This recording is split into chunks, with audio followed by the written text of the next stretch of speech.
It is high school football playoff time in the state of Alabama. You're looking inside the Garrett Coliseum in Montgomery. WOTM bringing you 2020 Bracket Reveal.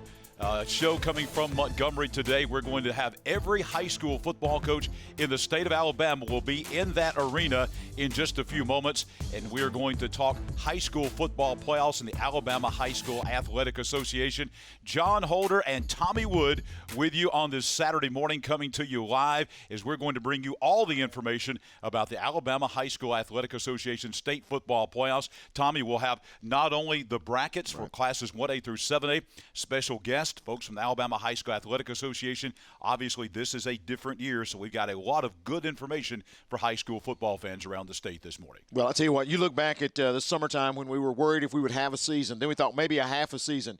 There are a lot of excited folks for good reason to be playing playoff games, getting everything set today to kind of set the table for the next 4 to 5 weeks. It's going to be a blast this morning. And, again, a lot of the coaches will get their input. They've done a tremendous job. The Athletic Association has done great as well to make this happen. And so we're looking forward to a great day today. A lot of good information coming up over the next hour and a half to 2 hours or so here on WOTM. But we want to begin right off the bat, not going to make you wait.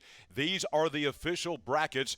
We're going to start in Class 1A, and what we'll do is kind of bounce back and forth. I'll take 1A. Tommy will take you through 2A. We'll give you a little analysis along the way, but let's go ahead and start in Class 1A in the South. It will be J.F. Shields playing at Sweetwater. Florala travels to Noldesloga. Marengo at Linden. Lochapoka will play at McKenzie. The Billingsley Bears go to Brantley to take on the Bulldogs. Fruitdale taking on Keith. That will be in Orrville. And it will be Sampson playing at Maplesville. Central of Hayneville goes to play at Milry. That is the South bracket. As we come north, Summerton Christian traveling to Fayette County to take on Berry. The Woodland Bobcats travel to Northwest Alabama to take on the Waterloo Cougars. Brilliant at Valley Head. R.A. Hubbard of Cortland travels to Ragland to face the Purple Devils. Hackleburg going to Winterboro. We'll have the Hubbardville Lions coming to play at Cedar Bluff. Wadley travels to Decatur to take on Decatur Heritage. And Woodville will be traveling over to Reform, Alabama to take on the Pickens County Tornadoes. That is your Class 1A bracket. Tommy, tell us about Class 2A. Well, in Class 2A, you're going to start off with Thorsby at Region 2, number 1, Abbeville. That will be the top game in the South to begin the week. St. Luke's also will be at B.B. Comer, but that game is already a forfeit. B.B. Comer's advancing to the second round because of a COVID outbreak at St. Luke's. Also, you got Ayrton at the Region 3 champion Isabella. Big matchup next. We got Randolph County, the number 5 team in Class 2A. They will be at number 10 Clark County to open up the playoffs, a top 10 matchup to open it up. Also, you got Lafayette at Leroy. You got Geneva County traveling to take on the Flying Squadron of Highland Home. J.U. Blackshear will be at Lynette, who won it all last year. Luverne will be at G.W. Long, the 4th-ranked team in Class 2A. Also, you got Tanner, as they will be at Spring Garden. Big matchup right there. Winston County will be traveling to Red Bay. North Sand Mountain will host Southeastern. And Addison welcomes in Colbert County. Also, you got Aliceville taking on Hatton, and Cleveland will be at Falkville. Lamar County travels to the top-ranked team in Mars Hill Bible, and Section will be at Westbrook Christian. We move to Class 3A, always a competitive classification. South side of Selma goes to Slocum to face the Red Tops. Also, Flomaton's Hurricanes blow into Montgomery to take on Trinity Presbyterian. Providence Christian of Dothan going to Montgomery Academy. Pike County comes to Hillcrest Evergreen. It will be Dadeville traveling to Bruton to take on T.R. Miller. Wicksburg travels to Thomasville. Also, Bayside Academy of Daphne coming to Montgomery to face Montgomery Catholic. The final game in the South bracket will be Greensboro Public traveling to play Opp. Also in the north, Sylvania goes to Winfield. The Ohatchee Indians will be on the road in Rogersville to face the Lauderdale County Tigers. Oakman takes on defending 2A champion, moving to 3A this year, number 1 ranked 5 up on Sand Mountain at 5.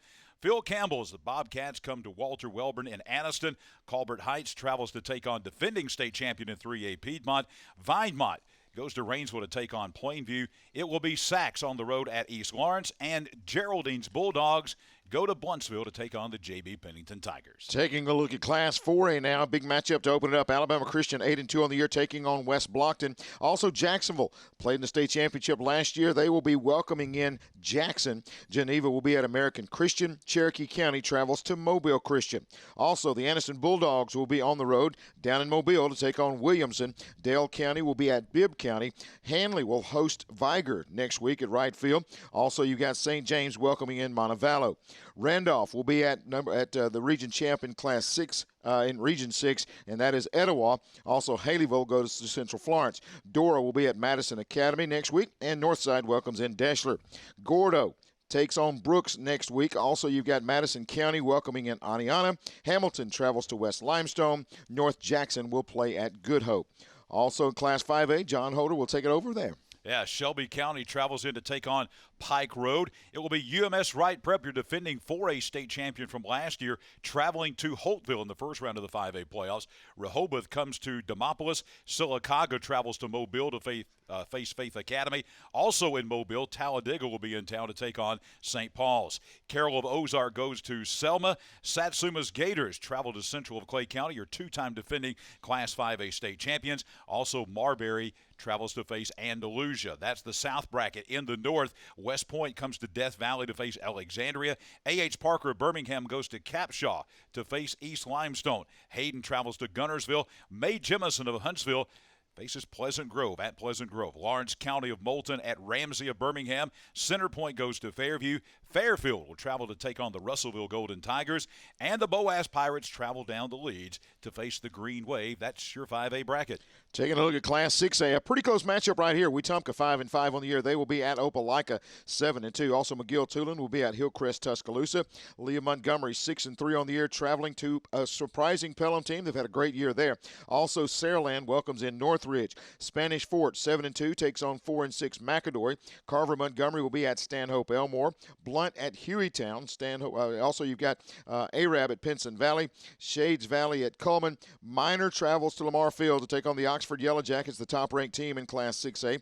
Hartselle will be at Briarwood. Muscle Shoals at Mountain Brook. Also, you got Gardendale at Fort Payne. Athens welcomes in Homewood. And Southside Gadsden will take on Clay Chalkville. And finally, the state's largest classification is 7A. Not as many teams, so not as many rounds. We have 5 rounds in Class 6A, but in classes 1A through 6A, I should say. But in Class 7A, only 4 rounds. So this first round is, in essence, basically kind of almost like a second-round matchup in classes 1A through 6A. Here are the matchups there. Enterprise traveling to Theodore. Fairhope goes to Phoenix City to take on the Central Red Devils.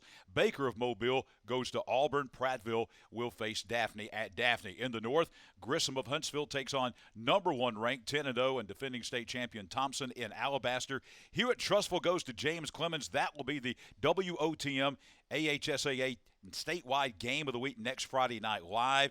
That game between Hewitt-Trussville and James Clemens will be at Madison City Stadium in Madison. We'll have it live right here for you on WOTM next Friday night. A top 10 matchup. Number 3 Hewitt-Trussville taking on number 10 James Clemens next Friday night live right here on WOTM from Madison City Stadium. Also, Oak Mountain travels to Decatur to take on Austin, and Sparkman will come to Hoover to take on the Buccaneers, and that is your Class 7A bracket. Now, we're going to give you a lot of analysis of some of the big matchups within all of that. There's a lot to talk about, but we wanted to start off right off the bat there, Tommy, giving folks every matchup in the state of Alabama for classes 1A through 7A. Yeah, and you take a look at these teams right now. It's a one-game season. I mean, you've got to get through this first round. There are some great matchups on tap, and you look at the way things are going to be approached here. Every week is going to just build and build and build until we get to Bryant-Denny Stadium for the Super 7. It's personally my favorite time of the year is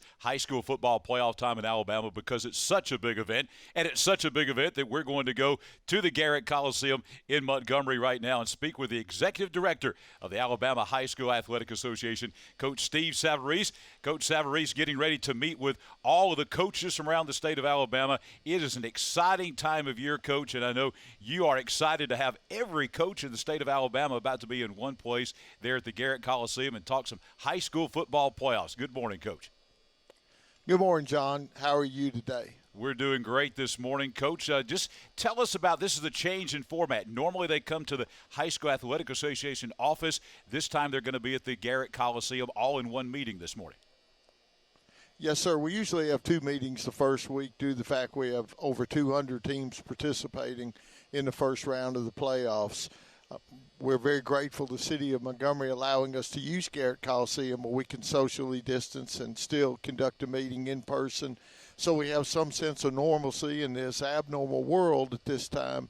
But it's so great to see all of our coaches, to have all of our coaches back. It's still a little interpersonal because we can't get up and hug and shake hands and do all the things we would normally do. But this is the second best format that we could have. Well, Coach, it's Tommy Wood, and I want to ask the question, you at the beginning of the summer, we were kind of up in the air of how things were going to go.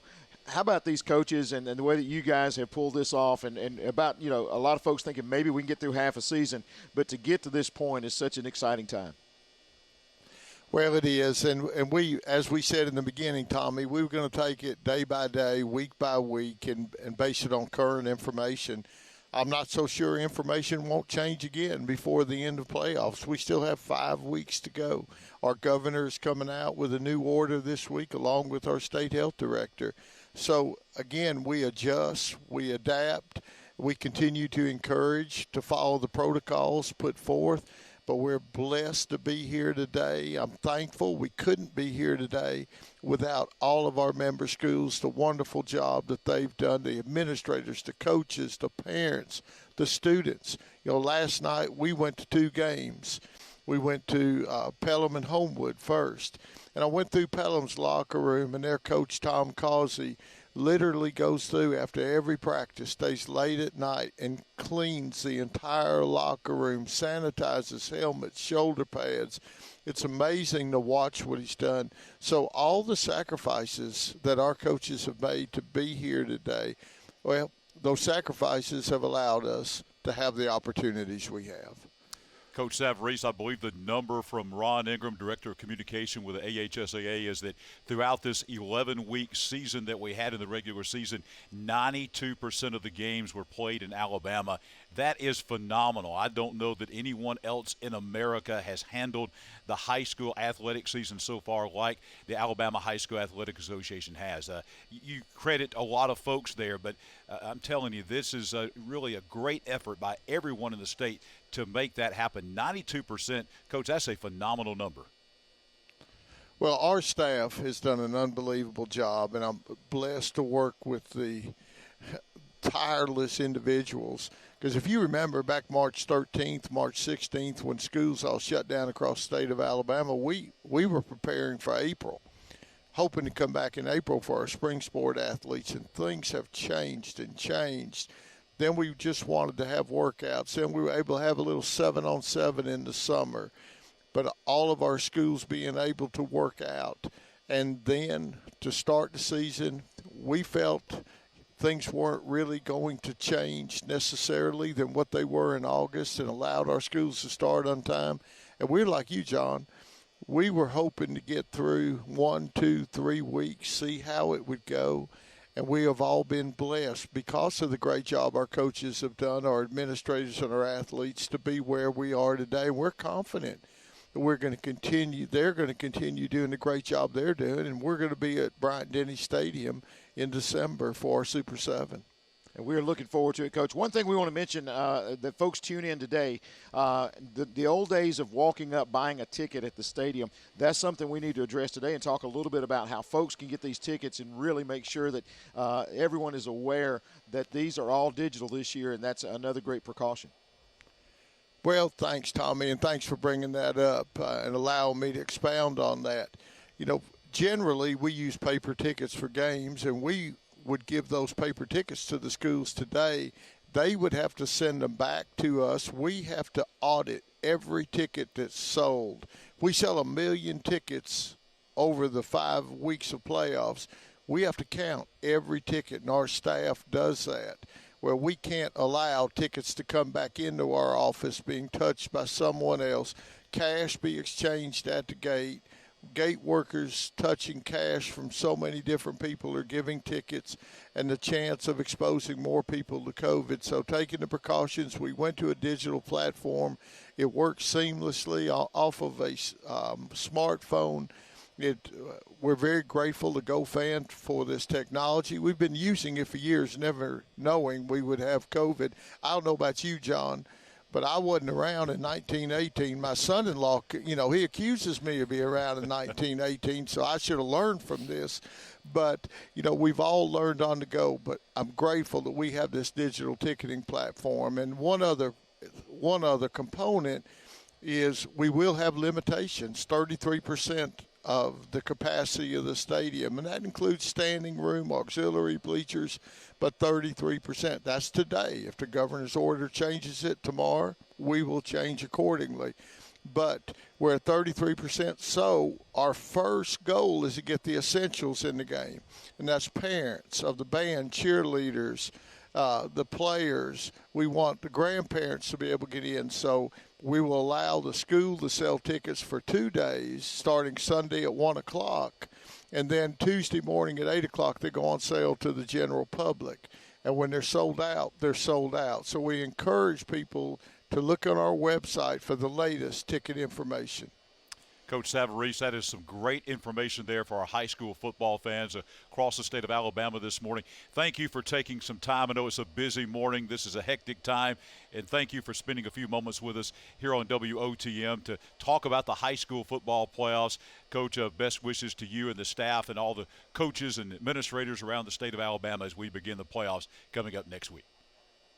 Well, thank you. Thank you, John. Thank you, Tommy. And a special thanks to Vince Early and WOTM.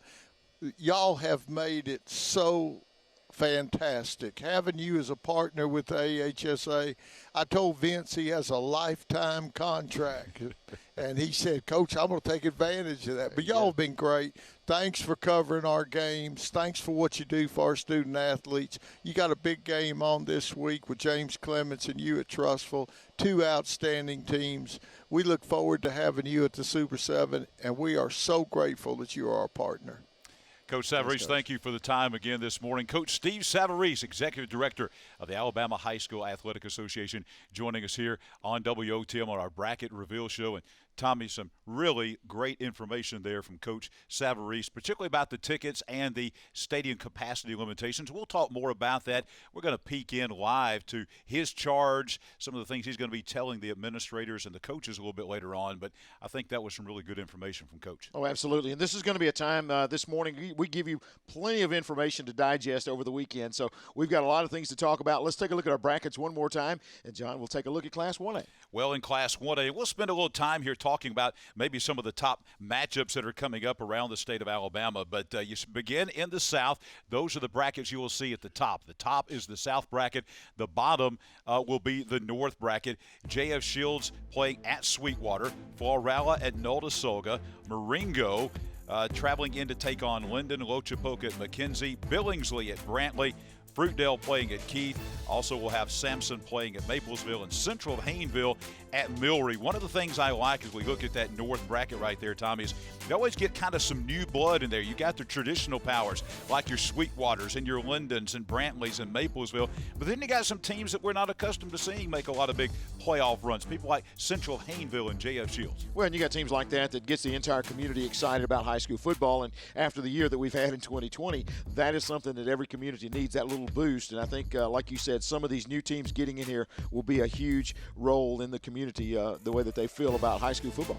Yeah, continuing in Class 1A now, Summerton Christian at Berry, Woodland at Waterloo, Brilliant at Valley Head, R.A. Hubbard at Raglan. Also, we'll have Hackleburg at Winterboro, Hubbardville at Cedar Bluff, Wadley at Decatur Heritage, and Woodville taking on Pickens County.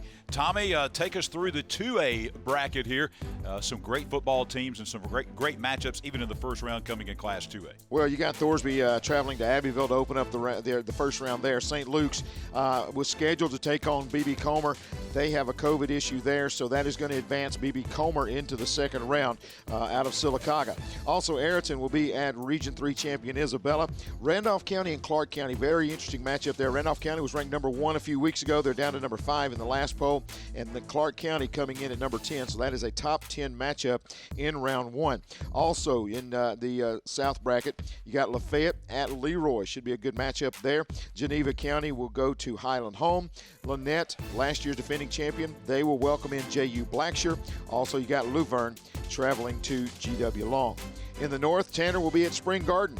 Also, you got Winston County traveling to Red Bay. Southeastern will be at North Sand Mountain. Also, Addison, the Bulldogs, will welcome in Colbert County. Hatton will travel to Aliceville. Also, you got Cleveland at Faulkville. Top-ranked team in Class 2A, Mars Hill Bible. They welcome in Lamar County for round 1. And section goes to Gadsden to take on Westbrook Christian. Moving on to 3A now, south side of Selma at Slocum in the south. Also in the south, Wilmington at Trinity Presbyterian. Providence Christian at Montgomery Academy. Pike County travels to Evergreen to face Hillcrest. Dadeville goes to Bruton to face T.R. Miller. Wicksburg at Thomasville. Bayside Academy at Montgomery Catholic. Final game in the south, Greensboro Public at Opp. In the north, Sylvania goes over to Winfield. Ohatchee travels up to Lauderdale County. Oakman takes on number 1 Fife. Phil Campbell at Walter Welborn. Colbert Heights gets defending state champion Piedmont at the Field of Champions in Piedmont. Vinemont at Rainsville to face Plainview. Sachs out of Anniston goes to East Lawrence. And it will be Geraldine traveling to Bluntsville to take on J.B. Pennington. Tommy, how about 4A? Well, in Class 4A, Alabama Christian welcomes in West Bloxton. Now, last year, Jacksonville made it to the Super 7. They fell to UMS right there. They are back in the playoffs again as they welcome in Jackson. Geneva will travel to the top-ranked team in Class 4A in American Christian. Cherokee County goes to Mobile Christian. Anniston will travel to Mobile to take on Williamson. Also, you got Bibb County welcoming in Dale County. Viger to Wright Field to take on the Hanley Tigers. And St. James welcomes in Montevallo. Randolph will be at Etowah. Central Florence host Haleyville in round 1. Madison Academy welcomes in Dora. And Deschler will travel to Northside. Also in the north bracket, you got Brooks at Gordo. Aniana travels to Madison County. Hamilton will be at West Limestone. And North Jackson takes on Good Hope. In the 5A South, Shelby County travels to Montgomery area to take on Pike Road. UMS Wright Prep, defending Class 4A state champion, moving up to 5A this year at Holtville. Rehoboth goes to Demopolis. Sylacauga travels to Mobile to take on Faith Academy. Also in Mobile, St. Paul's Episcopal, number 2 in the state in 5A, hosting Talladega. Carroll of Ozark at Selma. Satsuma comes to Central Clay County. Also, Marbury travels to Andalusia. In the north, West Point comes to Alexandria's Death Valley.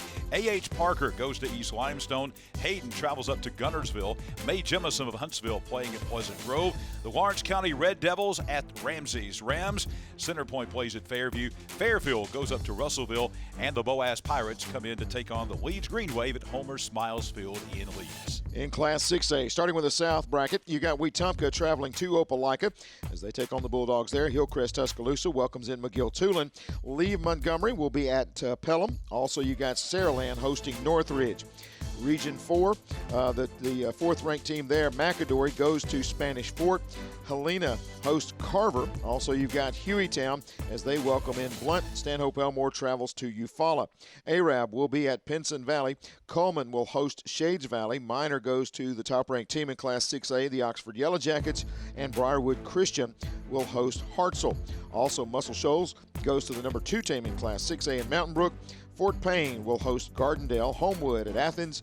And Southside Gadsden will take on Clay Chalkville.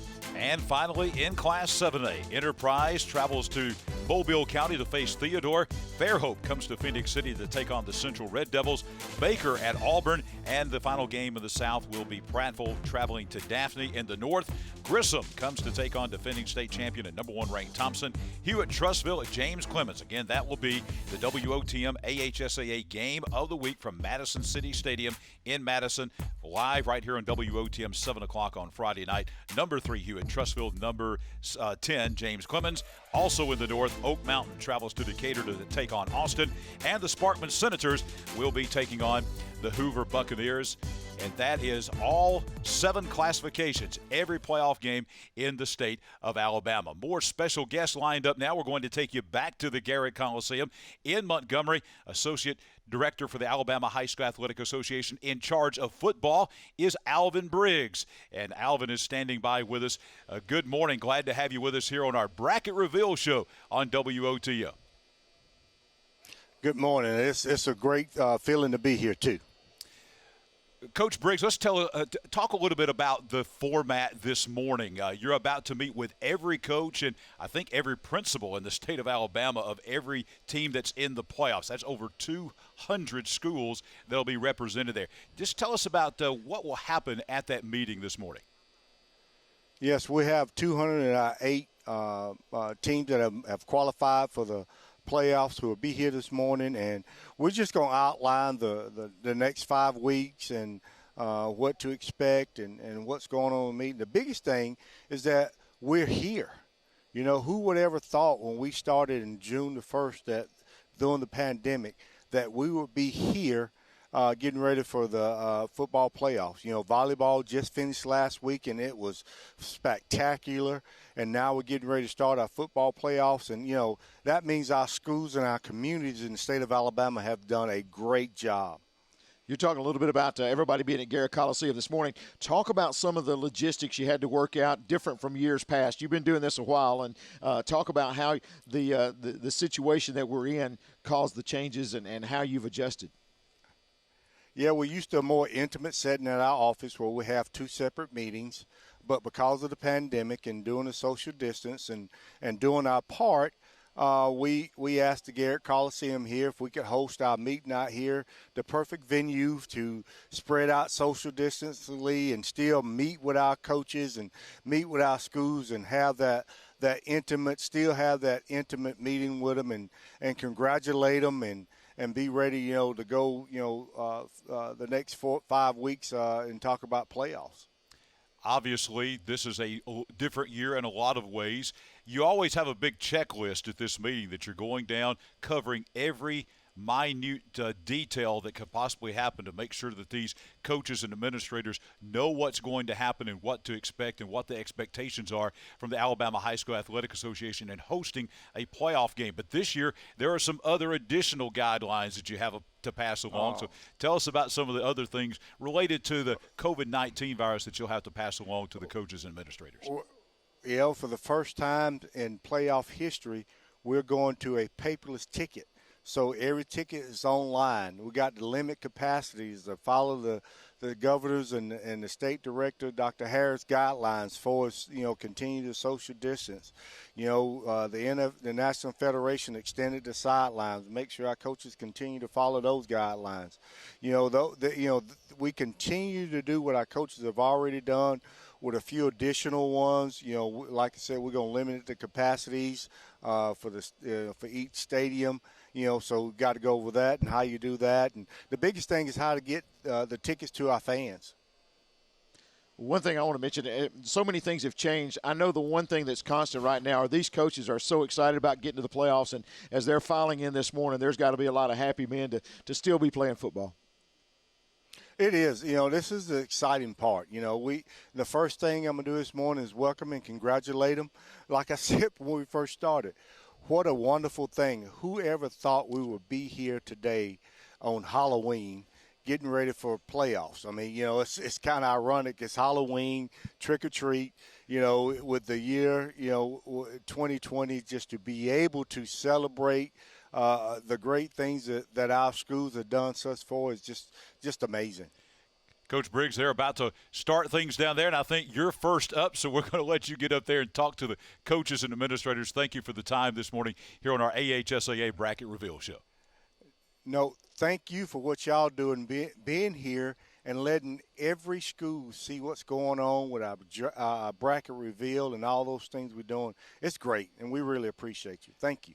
Thank you, Coach Briggs. Alvin Briggs is Associate Director of the Alabama High School Athletic Association, in charge of football, and in Alabama, that Tommy Wood, is a big job. Yeah, I mean, when you talk football in the state of Alabama, it's big, and it's a big. Most folks think it's the biggest thing we have in the state of Alabama. And when you get to high school football, you're getting down to the true community feel, and that's something that everybody takes pride in. So when you get to the playoffs, it's like everything gets amped up just a little bit more. And I know those coaches that are getting there this morning and getting that feeling of, hey, for a few hours, let's just forget about this and let's just get ready for football. Tommy, you have been the play-by-play voice for our AHSAA game of the week on Thursday nights throughout the regular season. Now that we're in the playoffs, that is going to switch to Friday night with our game of the week, and we have a great one coming up, one of the top matchups in the state in any classification in the first round. Well, when you talk about the Huskies and the Jets, you talk about two teams that are loaded with talent year in and year out. I'm sure college coaches will be tuned in watching these guys because I guarantee you there is plenty of talent on that field. And thanks to Ox Foundation Solutions for bringing you high school football each and every week, and just a tremendous partnership with the AHSAA, WOTM, and Ox, and all the folks that go about making this happen. But, man, what a great way to kick off the playoffs. Yeah, in Class 7A, and this is right off the bat in the first round. Most of the time in the first round, you don't get a top 10 matchup. This is a top 10 matchup. Hewitt-Trussville at James Clemens from Madison City Stadium in Madison. James Clemens hosting the Huskies coming up on Friday night live here on WOTM. And one thing about it, when you start talking about 7A, in reality, they're kind of in the second round. I mean, because there are less teams. So you're going to get two good matchups and really good teams going at it next week, and that's going to be a fun one right there. Great game, and we'll have that live right here on WOTM. And want to remind you, all throughout the playoffs, we'll have every Friday night one of the top games in the state. And, of course, the deeper we get in the playoffs, the bigger the games get, and we'll have some of the great matchups that we'll have for you. We'll bring you one of the top games in the state. And we'll talk about this a little bit later on, the Super 7, all those games live right here on WOTM as well. Speaking of 7A, here's the 7A bracket. In the South, Enterprise at Theodore, Fairhope at Central Phoenix City, Baker at Auburn, and Prattville at Daphne. In the North, besides that Hewitt-Trussville at James Clemens game, you also have Grissom at Thompson, Oak Mountain playing at Austin, and Sparkman playing at Hoover. And there's some great matchups in there as well, talking about maybe that Fairhope at Central Phoenix City game. Prattville also playing at Daphne. That's a couple of games that stand out right off the bat there in the first round of 7A. Yeah, that really jumps out at me as well. That Enterprise Theodore game as well. Enterprise is playing much better down the stretch. I think that's a team that could advance there. I mean, they are playing some good football, so that's going to be a fun one to watch. And you look at this Hewitt-Trussville, James Clemens we're talking about, the winner gets either Thompson or Grissom. So we saw Grissom a little bit earlier this year. There's a lot of talent there. Thompson, of course, goes without saying, one of the top programs in the nation. And so Grissom going to try to pull off the upset there, and the winner gets the winner of Hewitt-Trussville, James Clemens. And Tommy, as you mentioned, only 4 rounds in Class 7A, so that is not a misprint. After the first round, you go basically to the quarterfinals. So we're going to be down very quickly after the first round of the playoffs to 8 teams left in the state of Alabama. So that's going to be a tremendous time coming up over the next couple of weeks as we narrow it down pretty quickly in Class 7A. Class 6A, we start kind of looking deeper into the bracket right now. We'll start looking at the 6A playoffs. There's a number of games there that really stand out to me. One of those games, I think, looking at the Hartselle-Briarwood Christian game. Those are two, you talk about tradition-rich programs. Those are great programs right there. Also, you look at Opelika and Wetumpka. That's a great matchup. Hillcrest Tuscaloosa at McGill, too. And, of course, Hillcrest earlier this year had the craziest ending to a game maybe in Alabama high school history. Tommy, also, I'm looking at that Mountain Brook-Muscle Shoals game. Mountain Brook, for the first time ever since we went to 7 classes, moving down to Class 6A.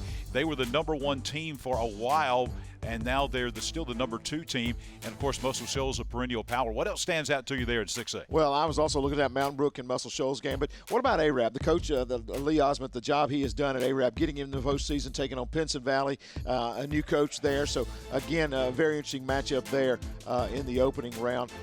And also, that Oxford Minor game. They've got a history between those two schools. So, you look at those two, and Oxford has, won the game last night. You may have seen it right here on my 68. But Oxford's one of those teams that in the last few weeks is starting off slow in the first half of the ballgame and then turning it on in the second half. So, again, a minor team right there that will bring loads of talent, and they could be right in the thick of things when that one's said and done. Speaking of new coaches, Gary Nelson, the first-year coach at Southside in Etowah County, playing at Clay Chalkwell, had a huge win last night over state-ranked 4A Etowah, 7-3 in his first season.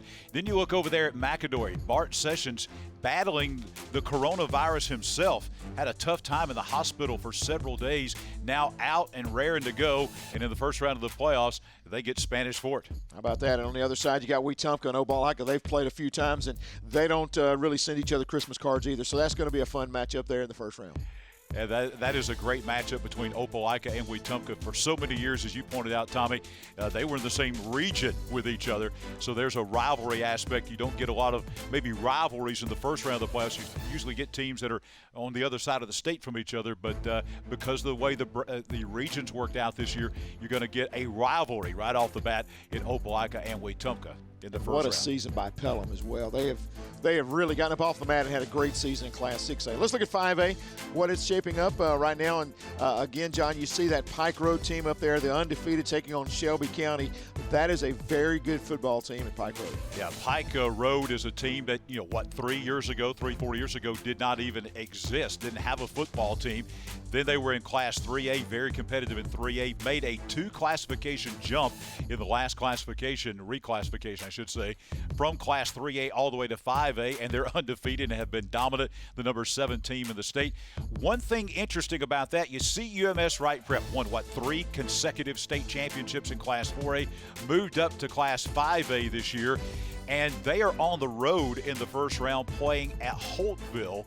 That is not something we're accustomed to seeing as UMS Wright on the road in the first round of the playoffs. Yeah, Terry Curtis does a phenomenal job there at UMS Wright, and they just continue to win year in and year out. So they move up to 5A this time, still finding success. But right below that, I want to mention that Demopolis team. A lot of folks are keeping the under the radar, but that is a doggone good football team right there as they are unbeaten. And another team that I think is really underrated is Faith Academy in Mobile.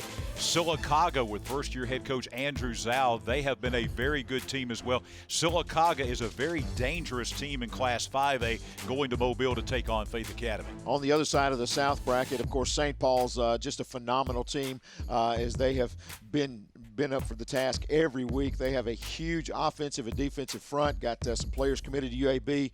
They are a very physical team out of the Mobile area. They will welcome in Talladega. Also, a couple of notches down there, Central Clay County won it all 2 years in a row as they will host Satsuma to open it up. And that Andalusia Bulldog team, another team that is very strong in the South. Yeah, they knocked off the number 1 team in 1A last night pretty handily in Brantley at the end of the regular season. We go to the north, and you start looking at a team that kind of making a resurgence. The Alexandria Valley Cubs lost last night to a very good Piedmont team in Class 3A, the defending 3A state champions, a game that came right down to the wire. This is an Alexandria team that has 3 great running backs that they will be heard from in the Class 5A playoffs. Mae Jemison and Pleasant Grove, a very talented football team, lost the state championship game last year on the last play of the game, stopped at the Clay Central 1-yard line. Very talented team. Tommy, that Pleasant Grove team may be as talented as anybody in the state in any classification. Absolutely. They've got so much talent on the offensive front. Again, another large offensive line. Their defensive front is good as well. But you also look in the backfield, a great quarterback in Perryman, and also wide receiver Chris Lewis that's headed to Kentucky. They are very explosive. On the other side of that bracket, Ramsey knocked them off a couple of weeks ago. Ramsey also in that game lost Tim Kennan, their outstanding defensive tackle. He is out for the rest of the year. Ramsey had some struggles giving up some points this week. We'll see how that affects them as they take on Lawrence County. Another dangerous game there for a home team is Russellville hosting Fairfield. We had Fairfield here on WOTM. You called the game earlier this year. That is a very talented football team, and Russellville better get ready because that's a good Fairfield team coming to town. Yeah, Malachi Bennett is one of the best receivers in the state of Alabama. He makes plays all over the field, so that is a very interesting matchup right there. But, yeah, Fairfield going to Russellville, that will be a score to watch next Friday. As we move to Class 4A, Tommy, there's one thing about it. We're going to have a new state champion in Class 4A, as we mentioned, UMS Wright, moving up to Class 5A. So we're going to have a new champion, and This, by my estimation, may be the most wide open classification. There's no real clear-cut favorite here. A lot of these teams that could win the thing. Yeah, I mean, you've got American Christian. They sit atop the poll and have done so for most of the year. But they are a very good football team. They'll open up, as you see there, with Geneva. On the other side, I'm going to mention the Hanley Tigers. Had a chance to watch them. Again, their defensive front, or I'll say their front seven, may be as strong as you're going to find in Class 4A. They've got an amazing defense, have not given up a lot of points all year. They are a great team over there. And, again, that is a big team that's going to be contended with here in this playoff system. And to show you the balance and how competitive Class 4A Region 1 is, well, you got Viger, a perennial power in high school football. They're the 4 team in that region coming to Roanoke to take on Hanley. Everyone thought that Mobile Christian, who was in the 3A championship game last year, was probably just going to, basically run through the thing here in 4A, and then they were upset by Williamson, and Williamson wound up winning the region there. And then as we look at the north, there's a number of teams in the north very wide open. Etowah, Madison Academy, you got Deshler. Gordo has a great team as well. And then you've got Good Hope, a team that's only lost 1 game. A lot of teams, I think the north and 4A especially, is wide open. That's a look at the 4A bracket. We're going to go back down to Garrett Coliseum and check in.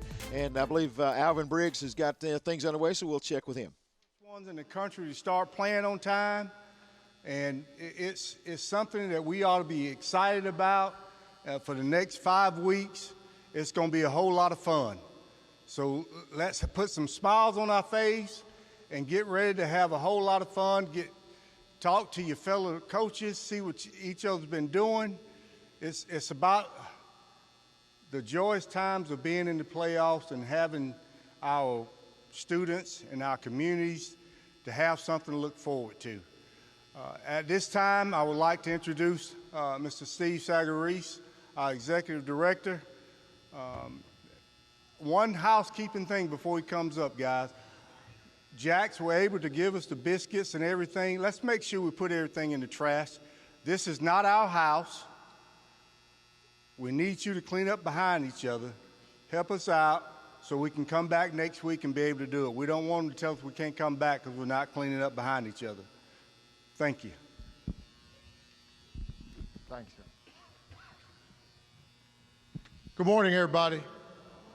Now, I tell you, I'm as competitive as you are, so we're going to do better than what you did for Alvin. Good morning, everybody. Yeah, it's not much better, but we're going to get started and keep moving. It's great to see all of y'all. Thank you for being here today. And one of the goals of our association was to be right where we are today. A lot of people asked me if we were going to do this meeting virtually. Now, I wanted the chance to look you in the eye and tell you thank you for all the sacrifices that you're making. And I understand all the things you're doing for cleanliness, social distancing, all the challenges you face with ticketing, all the challenges you are facing this year. But I want to remind you, we are in this together. We're doing this together. And together, we will get through this. I also want to remind you, as we go through this meeting, we're going to cover a lot of very important information. So I'm going to ask you to please be off your cell phones, put your cell phones away, because what happens this week is we'll end up with a situation. We'll end up with a situation where we covered something and it might cause you a problem with ticketing or so on back at your school. So please, just bear with us. We'll get through this as soon as we can. But I'm just so thankful to be here Saturday for our football playoffs. I'm willing to do whatever it takes to get through this. As we start this meeting today, I'm going to remind everyone, and I say this every year, don't let these championships define you, because what really should define you right now is everything you've accomplished to this point. And I also want the narrative, and I'm going to speak about narrative a lot of times. I want the narrative to remain on the games, not on physical distancing, COVID, any other issue. I want the narrative to remain with our kids. So together, we will do that. I had a volleyball coach call me 2 weeks ago. She was the #1 team in her area. And she called me on the phone and she said, Coach Savarese, we have COVID and we're not going to be able to play in the area tournament. Thus, we're going to be eliminated. But I want to tell you and your entire staff how much we appreciate the opportunity we get to play. Well, I hope we all have that same perspective. It is not about how many games you win, that your kids had the opportunity this year. Last night, I was at a couple of games, and some of the games, I saw a coach who literally cleans his locker room after every single practice. I know many of you do this. I know the issues you have,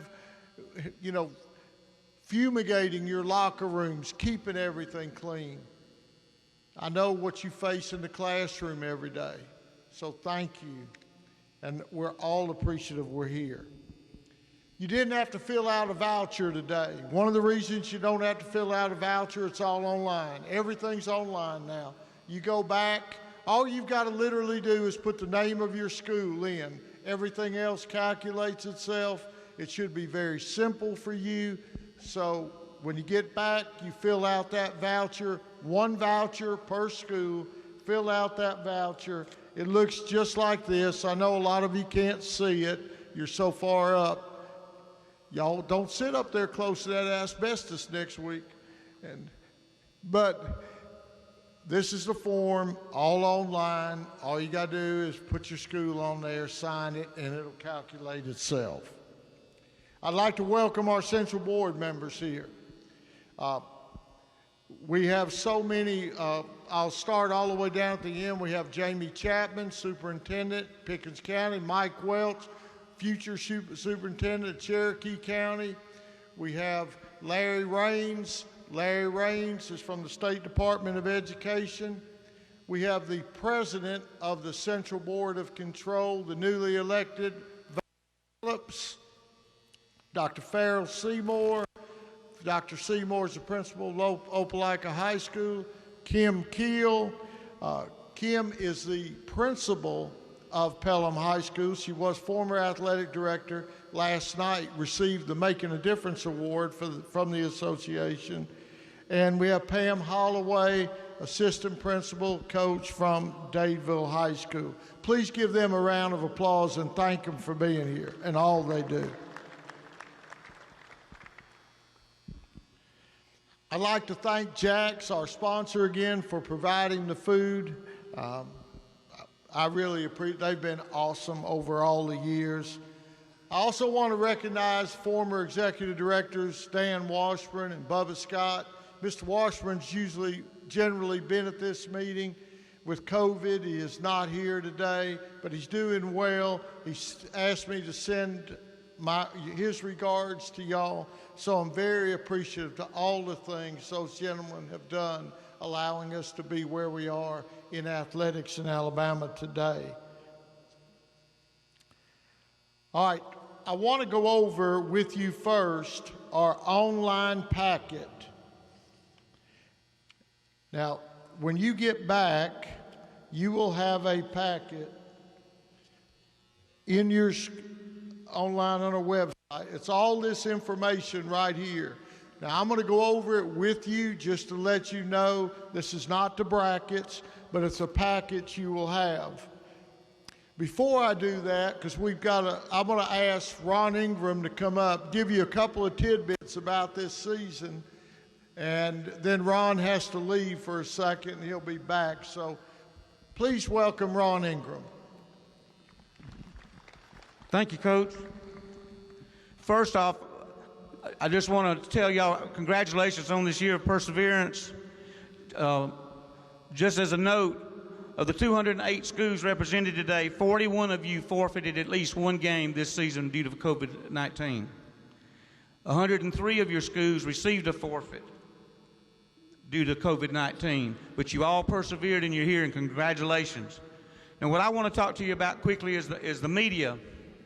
First, 89 of our schools here are members of the NFHS network. You have permission to live stream your playoff contest over the NFHS network only. Any other live stream productions are prohibited. Schools that allow live video streams or TV productions without AHSAA written permission will be required to pay the $500 delayed video fee that is required and divided between both participating schools. Okay.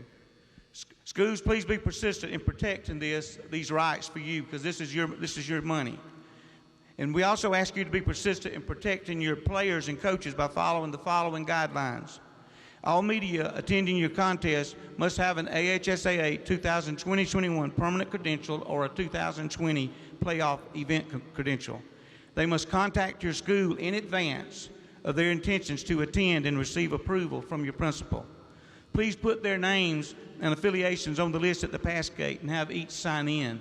If someone shows up without telling you they're coming, you do not have to let them enter. If allowed on the field, instruct them to remain outside the team boxes at all times and stay beyond the 10-yard lines and behind the end zones at all times. If they want to go from one end of the field or the other, they can only go at halftime when the teams and players are off the field. Please require all media to wear masks on the field. Make sure interviews after the games are socially distanced. We suggest coaches make arrangements with media covering your schools to have interviews with the coach or a player be done by phone after the contest, after you had a chance to go into your locker room. Please use due diligence in the press box to have everyone masked and socially distanced. This year we're limiting radio broadcasts to only one affiliate per school. If more than one affiliate applies to broadcast a game, the principal of that school will make the decision which one will be allowed. We ask that no sideline reporters for radio be allowed. If you do permit them, remind them that they must remain in the end zones in the areas we described before. We also are informing radio stations that the number of the crew allowed will be reduced, limited to 3 if you have room and 2 if necessary. That's up to the local home management. They are also supposed to call you on Mondays. If you have any question about any of these instructions, please give me a call. Schools with the NFHS Network school broadcast programs do not have to ask for permission to live stream your home games. But we do ask that your producer fill out the AHSAA broadcast permission request form online and submit by Monday of each week if you plan to live stream a road game. Each school has some school football playoff media passes. Use them for your own radio crews or NFHS network crews. If you need extras, each person needing one outside that allotment must fill out the media credential request form online, and then it will have to be mailed. Again, thank y'all, and good luck this season.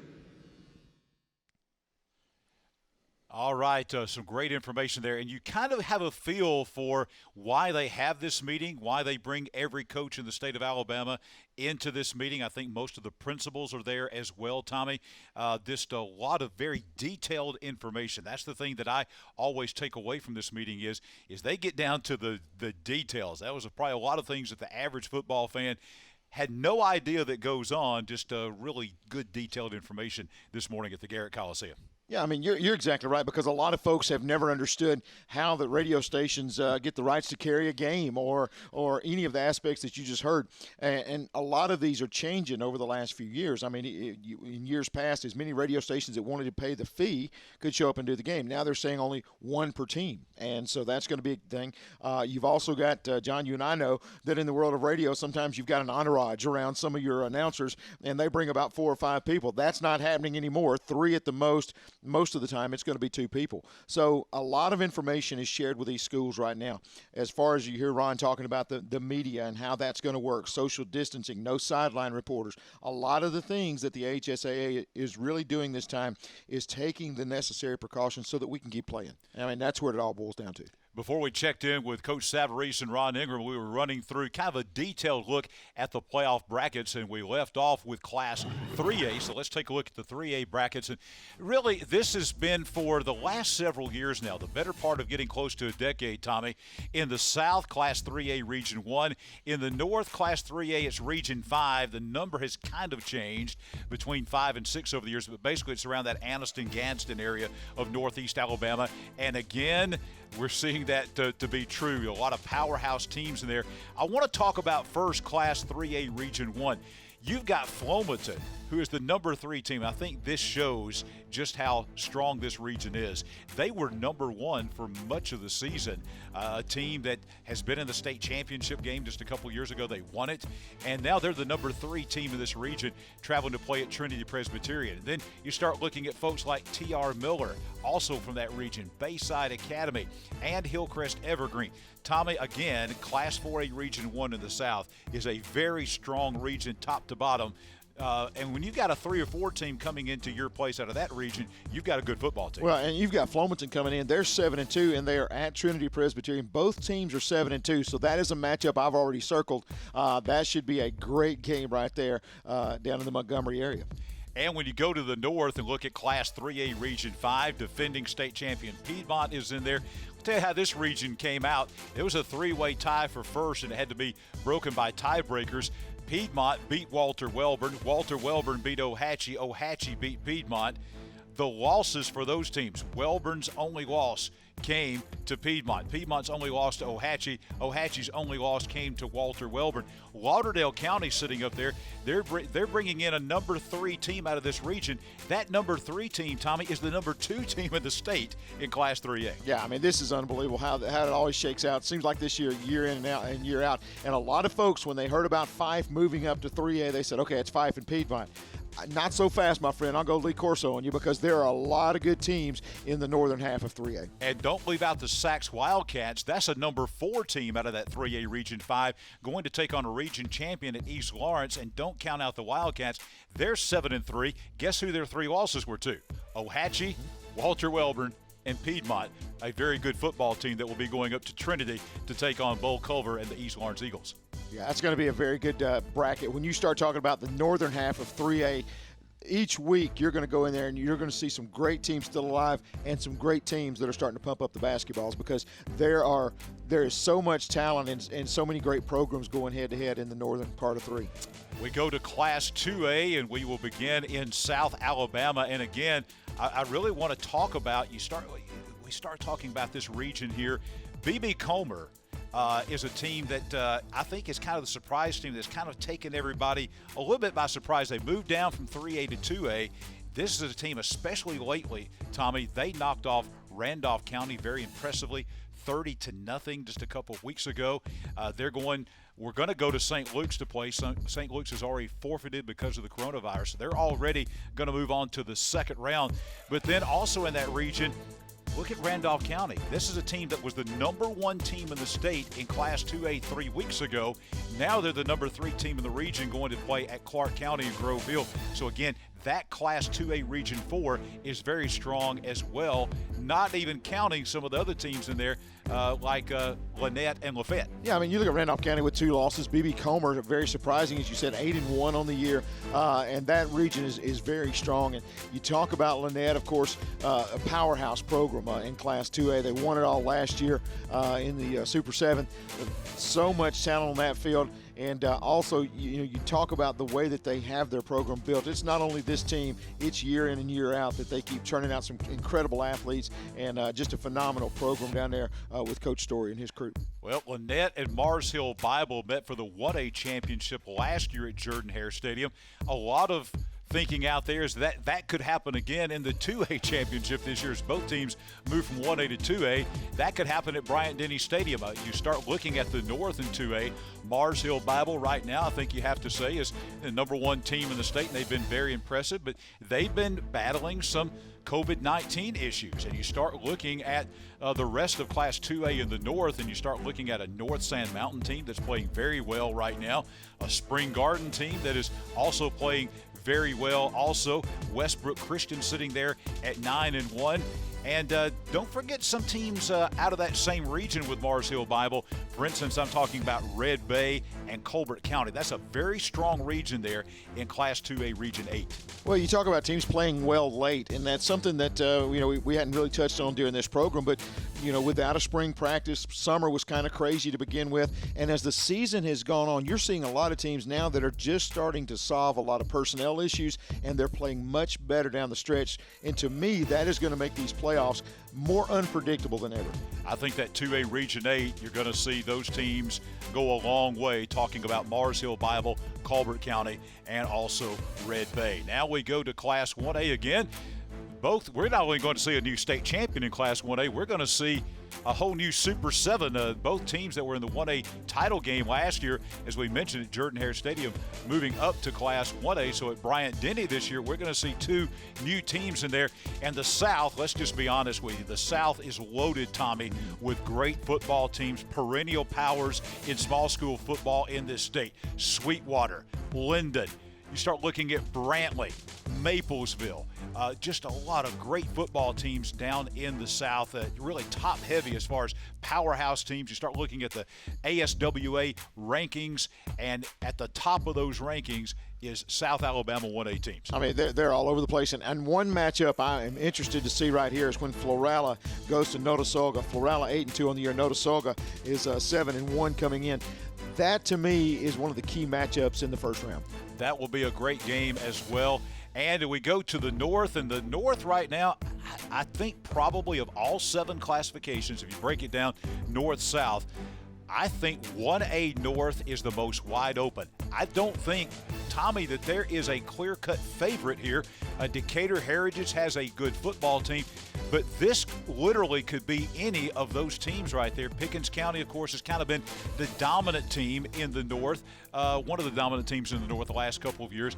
But I would not be surprised to see 4, 5, 6 of these teams that are there wind up in Tuscaloosa. Well, how about the Winterboro Bulldogs? I mean, what a tremendous season they've had. They're 8-1 going into the postseason, and they have really rebuilt that program. So that is one to me to watch. They've had a great year. But like you said, to me, this is the most wide open. And you never sleep on Pickens County. I don't care if they come in with 2 wins on the year.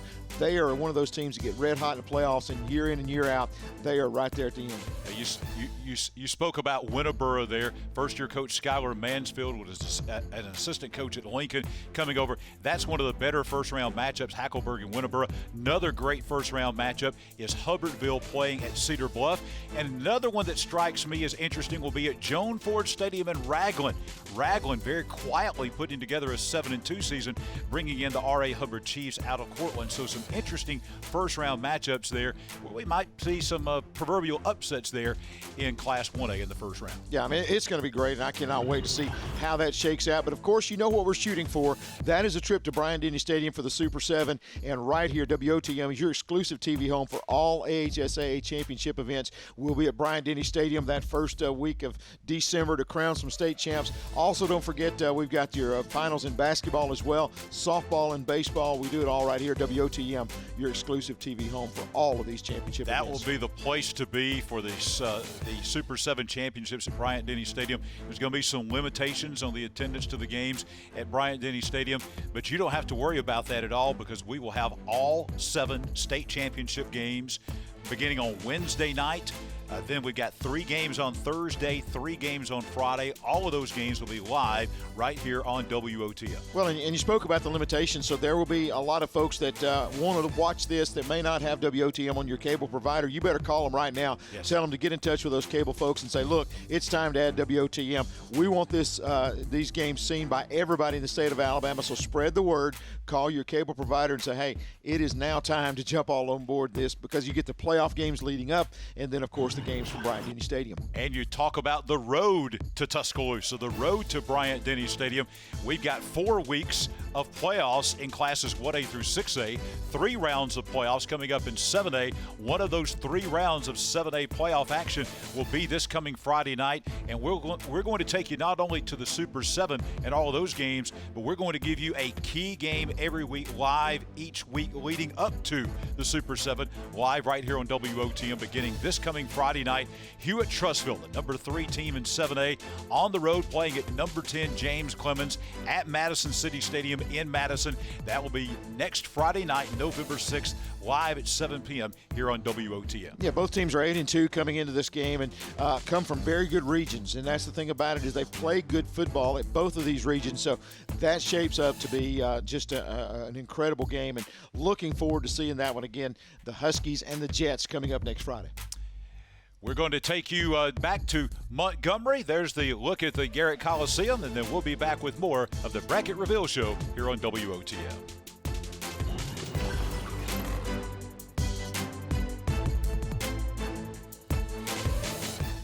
Since 1848, First Bank of Alabama has been dedicated to our customers and excellence in all areas. With constant improvements to our facilities, to adding new products and services to better serve you, our team is fully engaged in all the communities we serve. First Bank of Alabama knows that time is money, so we offer hometown services with advanced technology that allows you to bank on your own schedule. We want to be your community bank, so stop by. Come see us at First Bank of Alabama, where you're always first. I was finally ready to buy my first home after renting for the last several years. As I started my search, I got overwhelmed by how many websites and confusing listings there are. That's when I found the experts at ERA King. To me, ERA means expertise, reliability, and activity. I depended on them to find a home in my budget, and they didn't stop working until the keys were in my hands. ERA King. To us, it means always doing the right thing for every client. What will ERA mean to you? Find out at eraking.com.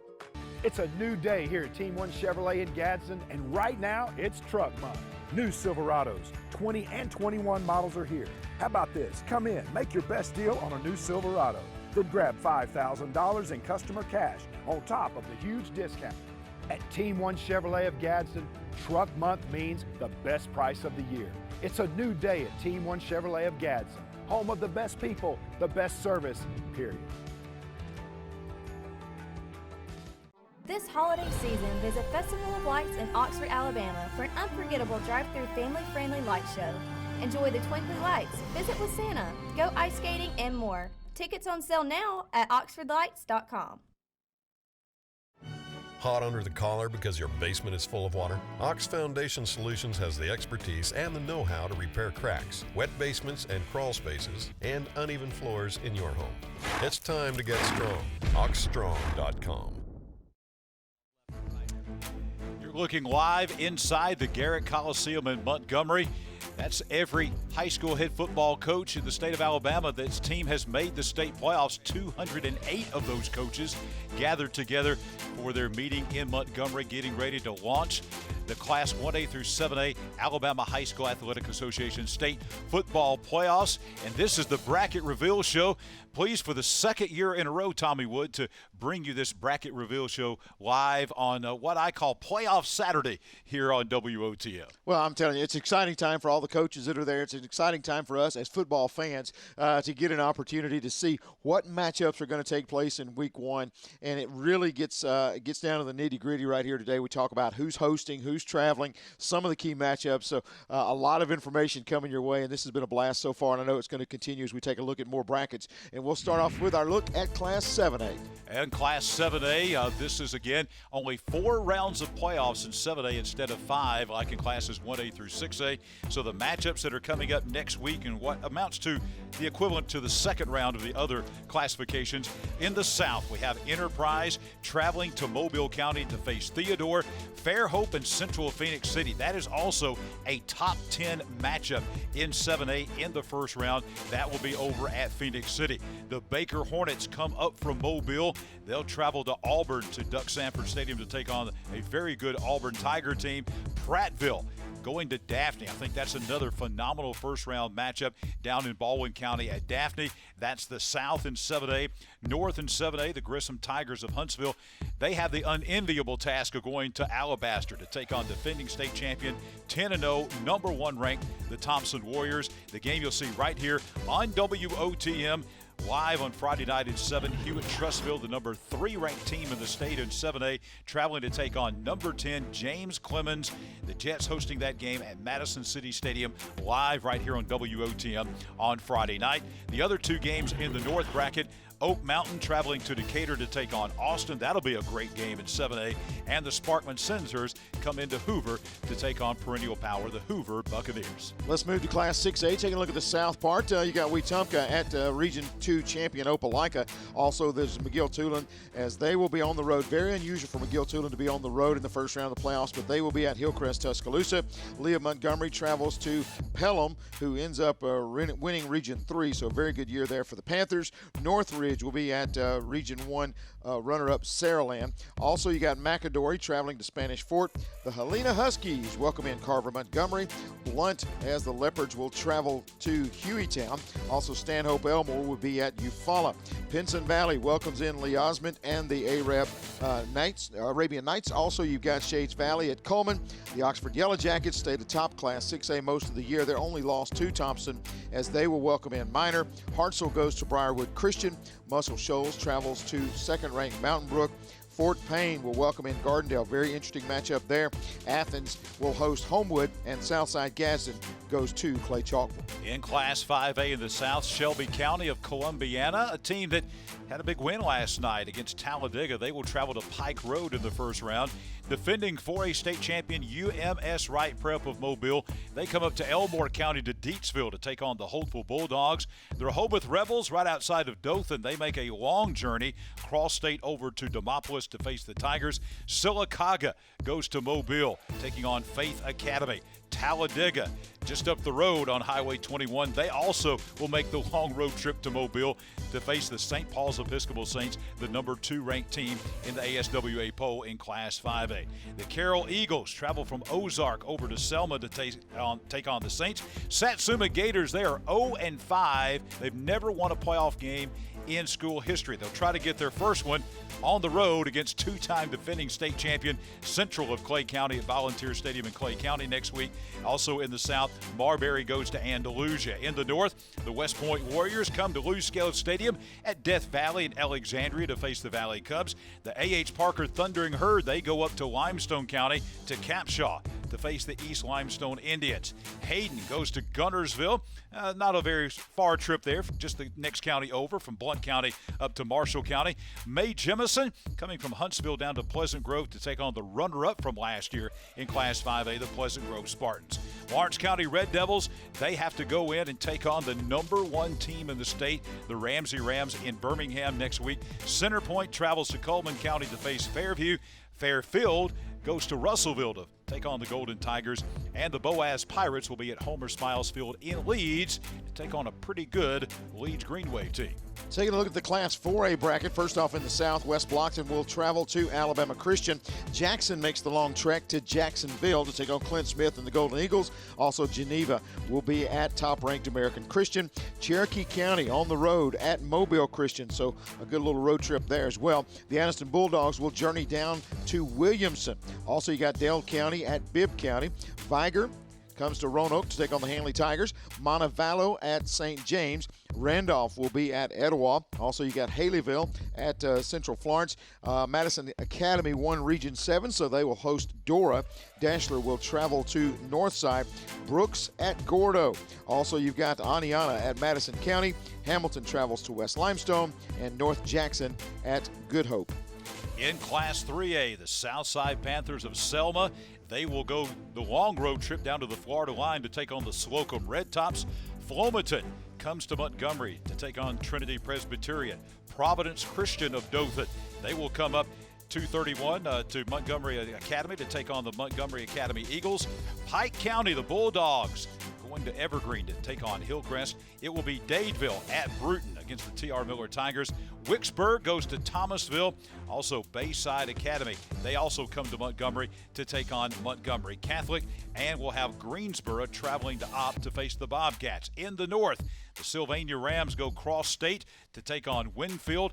The number 2 ranked team in the state in Class 3A, Ohatchee, on the road in the first round, going to Rogersville to face Lauderdale County.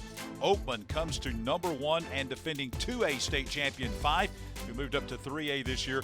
Phil Campbell comes to the Hill at Walter Welborn to take on the Panthers. Colbert Heights will be at the Field of Champions in Piedmont to take on Piedmont. Vinemont goes to Rainsville to take on Plainview. Sachs will be at East Lawrence. And also Geraldine travels to Blount County to take on J.B. Pennington. Coach Steve Savarese, Executive Director of the Alabama High School Athletic Association, at the podium once again now. We'll pick him up at the Garrett Coliseum.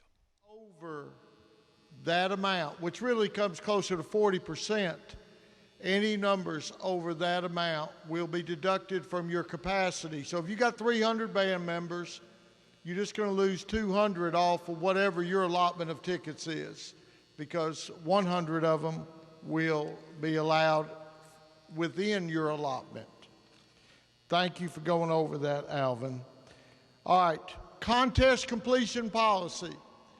Good Lord willing, we'll have great weather next Friday night. It appears we'll have it. But please know, all games must be played.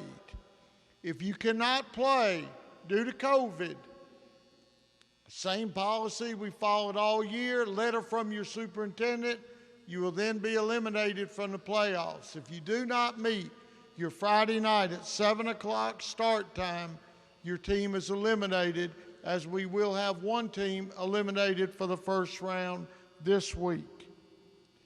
I'm going to ask inclement weather. Please know we follow all NFHS policy, all Lightning policy. If the game is suspended, it will be played on Saturday, the next day. But the only individuals that can suspend the game are the officials. You cannot say, I think it's going to rain this Friday, I want to move it to Saturday. We've been playing football in the rain since I can remember. We're going to play Friday night, regardless of how cold it is, the conditions, unless the officials deem it unsafe. We have many PSAs online that have to do with COVID, sportsmanship. When we come to your games this Friday night, please make sure we hear those by the announcer. We want to make sure all those PSAs are being read, especially the COVID PSAs. And if things change this week, we'll get you an update on those PSAs right away.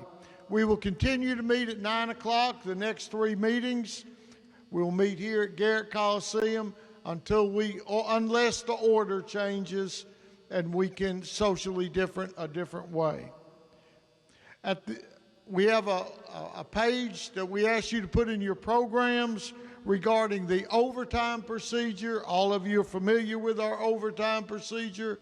Please make sure your announcer is familiar with it in case overtime occurs. At this time, I'm going to bring up Jamie Lee, the director of our Coaches Association, to address a few items with you. Please welcome Jamie Lee, our Coaches Association director. Thank you, Coach. I just want to remind you, and first of all, let me thank you. You guys did a fantastic job of nominating your players for the 2 All-Star games. There were over 400 seniors nominated for the Alabama-Mississippi and North-South football game, which is a testament to you. But I want you to understand that, unfortunately, we can only take 114 of those into 2 games. And so we left a lot of good players, I'm sure, out. Our committees worked very hard to try to select the teams that they felt would represent our state the best and then represent the North team and the South team. So one thing I want to encourage you going forward, next year when we get to that point, please reach out to your district representative. Please reach out to them, talk to them about your players that you feel like are worthy of being considered to those games. I don't make one selection, but I get the phone calls from coaches that are upset about their player not making it.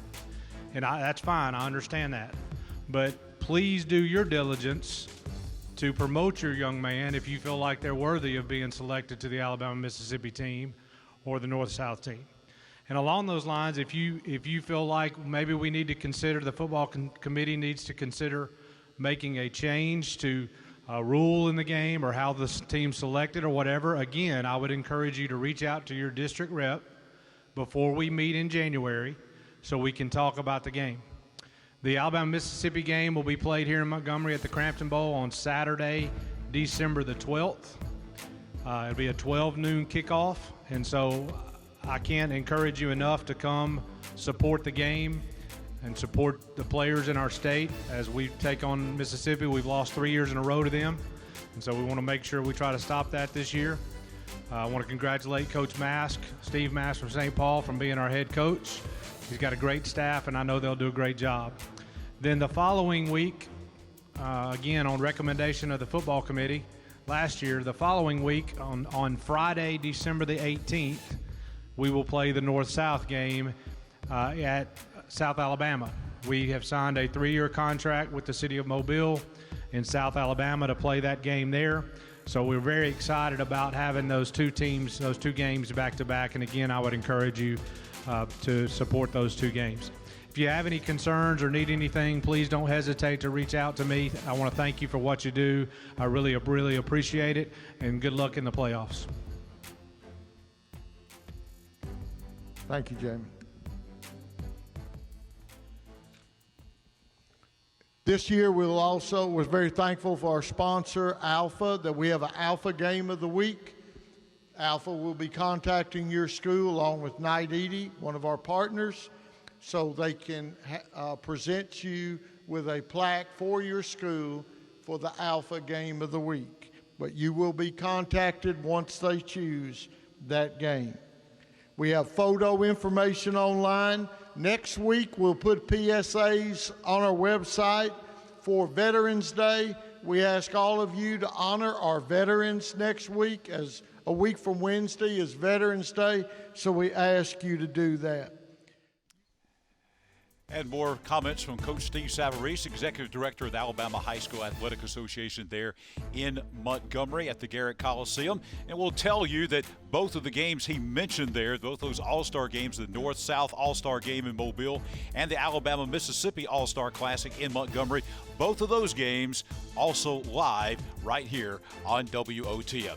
We'll be back in just a couple of moments and continue with our Bracket Reveal show from the Garrett Coliseum in Montgomery.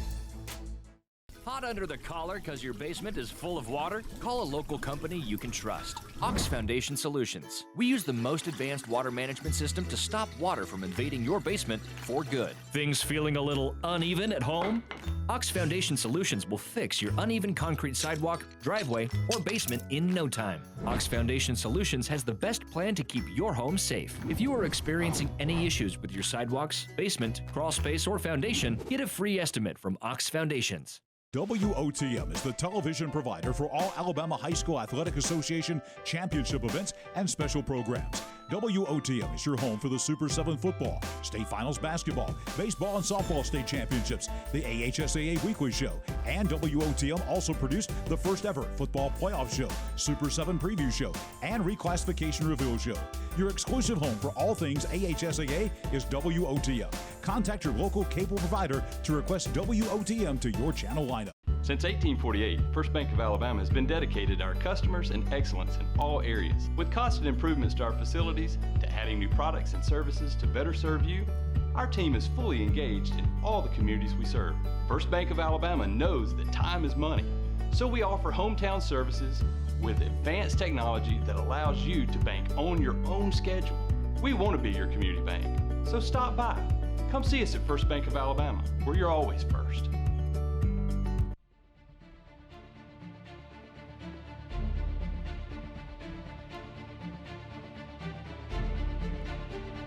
I got back my smack talk touchdown hole-in-one three-point home run, hat-trick pavement pounding record-setting goal across the finish line. Because Core didn't give up, I didn't give up. And I certainly didn't give in. I'm gonna get back to doing what I love. I'm gonna get back to winning.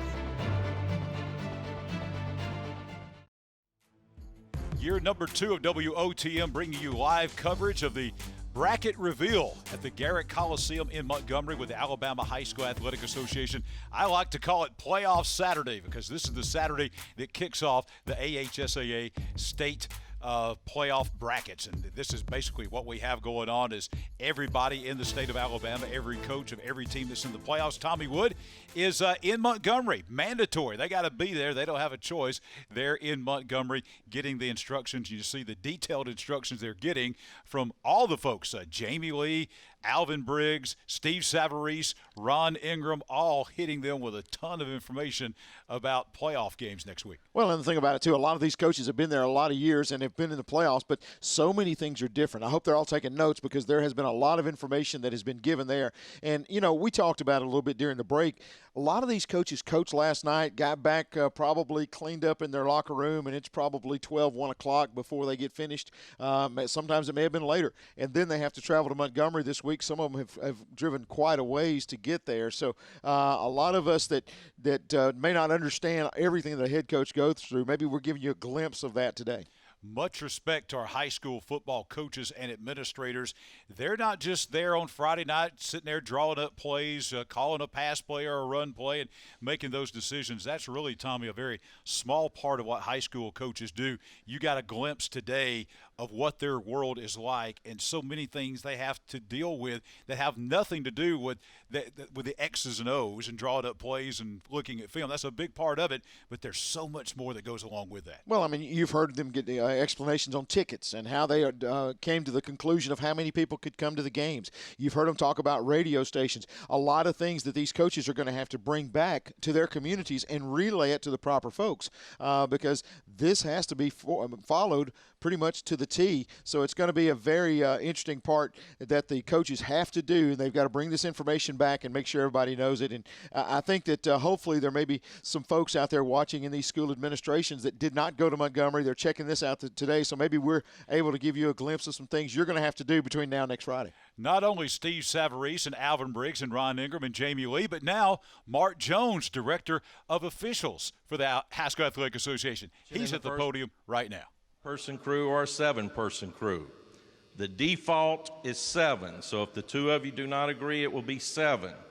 But you have the option for 5 or 7 in the first round. Those will be assigned by the district director as well as the clock operator and an alternate official that will be observing the chains as the clip person. If you want officials for the chain crew, you need to contact your local association and have them assign the chain crew if you want officials.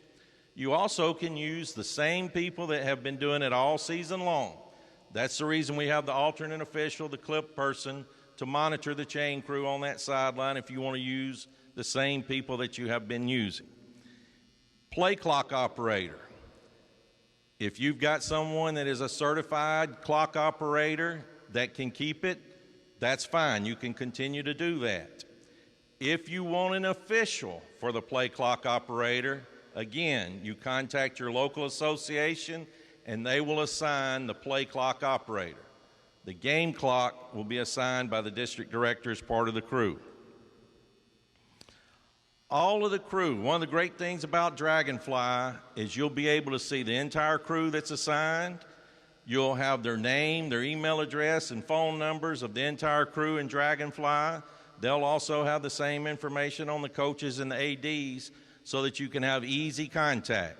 We're still going to ask the referee to contact each school, each host school, to confirm arrangements, know where they're going to park, know where their dressing room is, and as Coach mentioned, make sure that they have security from the parking lot to the game, onto the field, off the field at halftime, off the field after the game, and then to their cars after the game.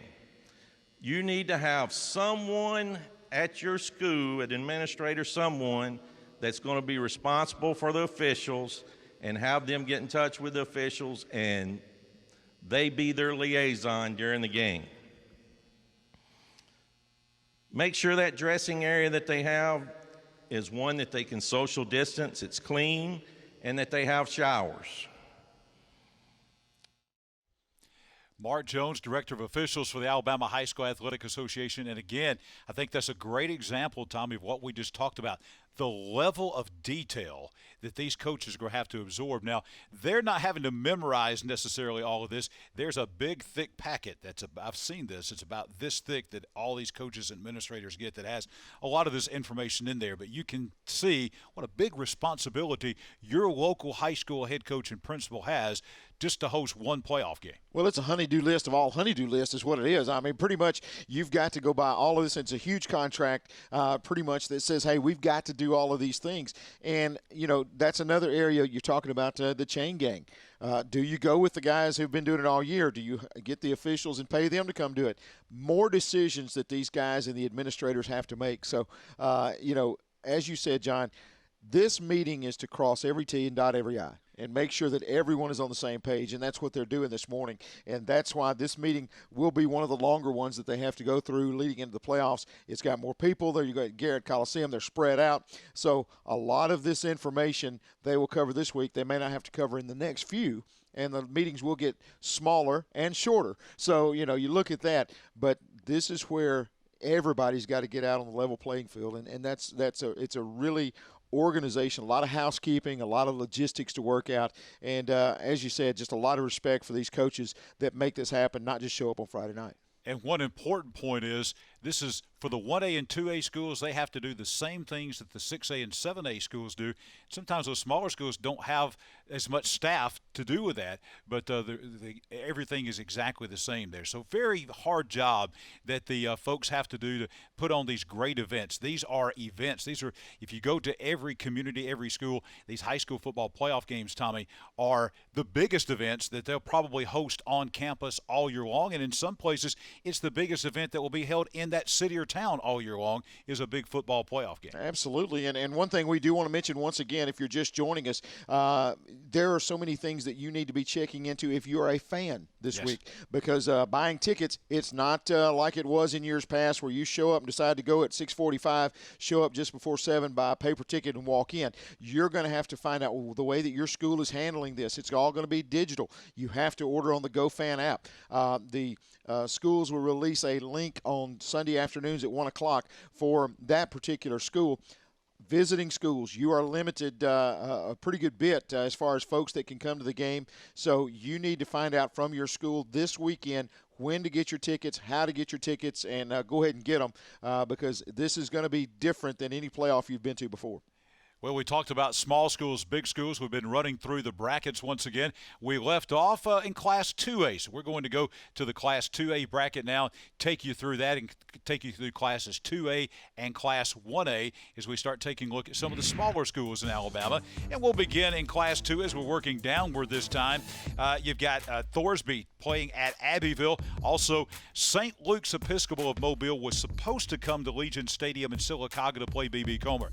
This is the only game that has been forced to change because of the COVID-19 virus. St. Luke's officially this morning making it official that they are going to have to forfeit. They're out of the playoffs. The way that works is that is a forfeit loss for St. Luke's. That's a forfeit win for B.B. Comer. There will not be a replacement for St. Luke's. B.B. Comer will instead, in essence, have a bye week this week, and they will advance to the second round of the playoffs.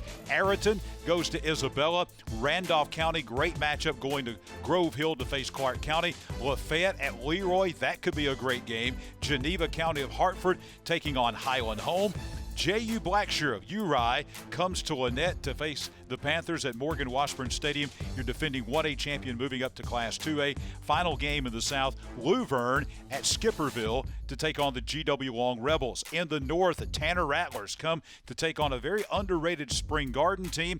Winston County of Double Springs goes over to Red Bay. Southeastern, the Mustangs going to Higdon to face North Sand Mountain. Colbert County, one of the tradition-rich programs in state history in any classification, at Addison in the first round. The Hatton Hornets go to Aliceville. The Cleveland Panthers, that's another underrated team. Watch out for them as they will be going to Falkville in round one.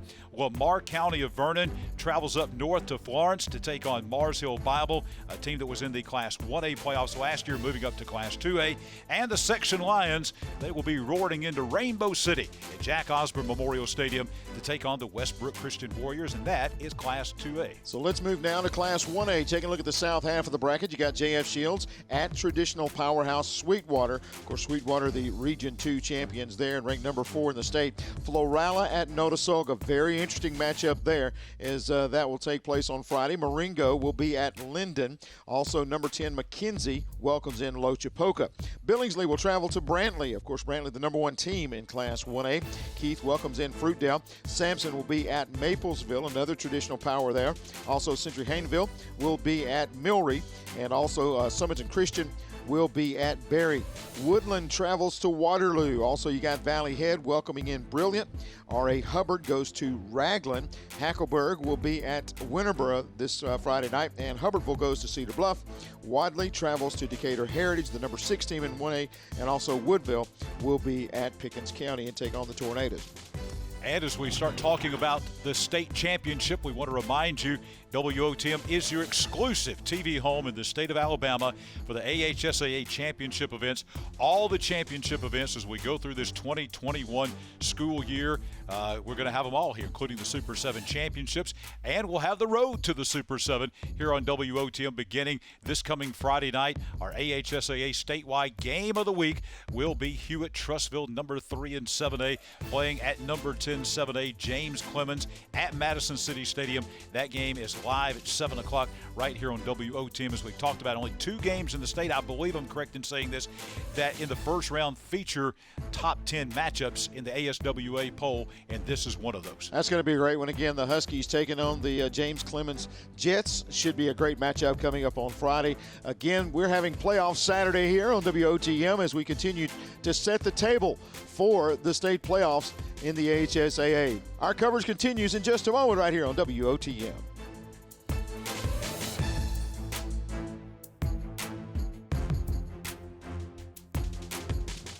Funny to say that Tony said for a Silicago. Keep more cash for back to school with 0% APR financing for up to 72 months and up to $13,000 off MSRP on new Ford trucks. Plus, we've got guaranteed credit approval and up to $4,000 over KBB value for your trade when you upgrade to a new Ford. The right people, a better customer experience, and nobody beats our bottom line price. Nobody. WOTM is the television provider for all Alabama High School Athletic Association championship events and special programs. WOTM is your home for the Super 7 football, state finals basketball, baseball and softball state championships, the AHSAA weekly show, and WOTM also produced the first ever football playoff show, Super 7 preview show, and reclassification reveal show. Your exclusive home for all things AHSAA is WOTM. Contact your local cable provider to request WOTM to your channel lineup.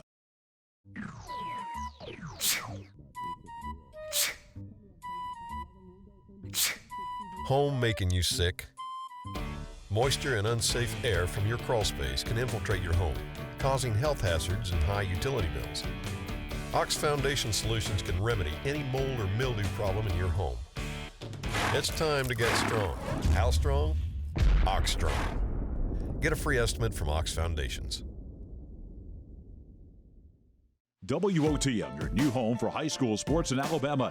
Tune in to WOTM every Friday night at 7 for the AHSAA Game of the Week during the state playoffs. WOTM available to every cable TV provider in the state. If WOTM is not currently a part of your provider's lineup, call and request that they add WOTM. Friday, November 6th, the third-ranked Hewitt-Trussville Huskies travel to Madison to take on the 10th-ranked James Clemens Jets live on WOTM. WOTM, your exclusive TV home for the football Super 7, basketball, baseball, and softball championships.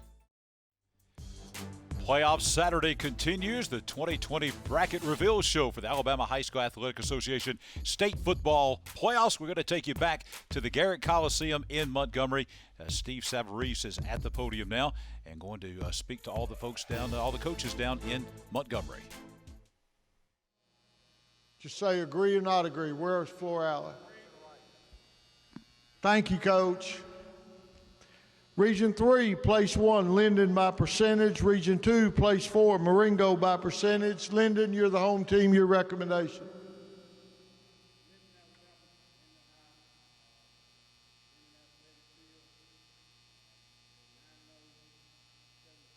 Friday night, 7 o'clock. Marengo. Thank you. Region 1, place 2, McKenzie by tiebreaker A. Region 3, Lochapoga by tiebreaker L. McKenzie, you're the home team. Your recommendation.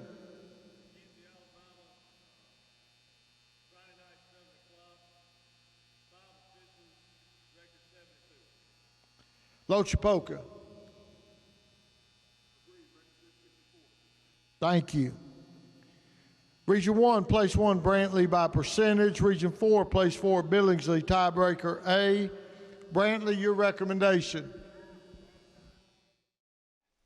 Coach Steve Savarese, Executive Director of the Alabama High School Athletic Association, really doing what they came to Montgomery to do, Tommy Wood, and that is to set the bracket for the playoffs, classes 1A through 7A. So let's explain a little bit about what Coach Savarese was doing there. They will go through every playoff game, classes 1A through 7A. Coach Savarese will say, okay, you are they'll say a certain team. Let's say it's Spring Garden. Mm-hmm. Spring Garden, you are the region champion. And how they got there. Did they win the region? Was it by tiebreaker? Whatever. And you are set to host a first-round playoff game against, let's say, a Tanner. Mm-hmm. And so then the coach from Spring Garden will stand up and say, yeah, we're going to host this game at 7 o'clock, and he'll confirm what their record is.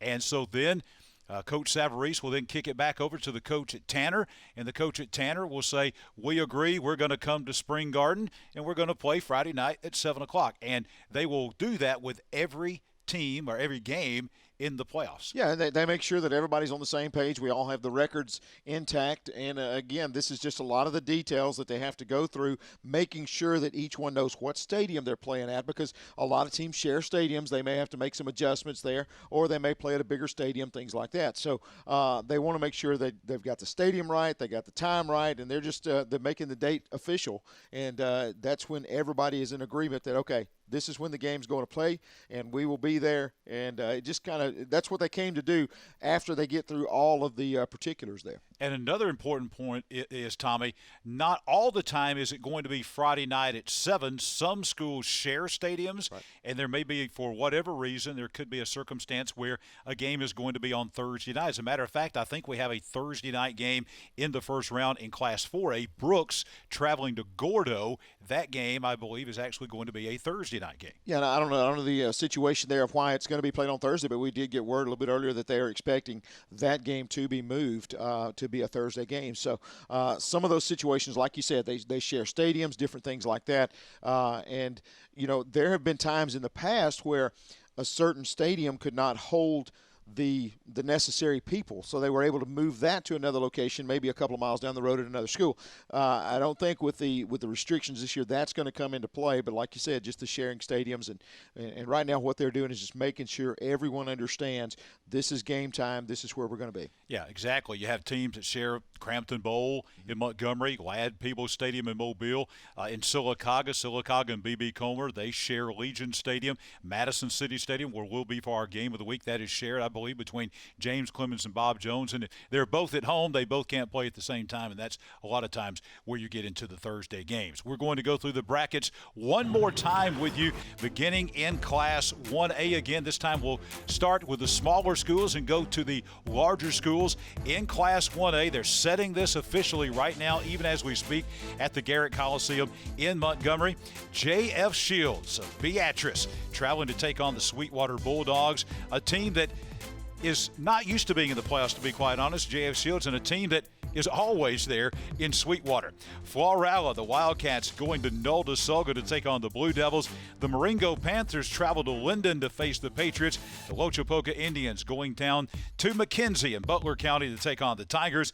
The Billingsley Bears at the Brantley Bulldogs. Also, the Fruitdale Pirates will be playing in Orrville against the Keith Bears. Also, we've got Sampson, the Tigers, traveling to take on perennial power Maplesville up in Chilton County. The Red Devils hosting Sampson.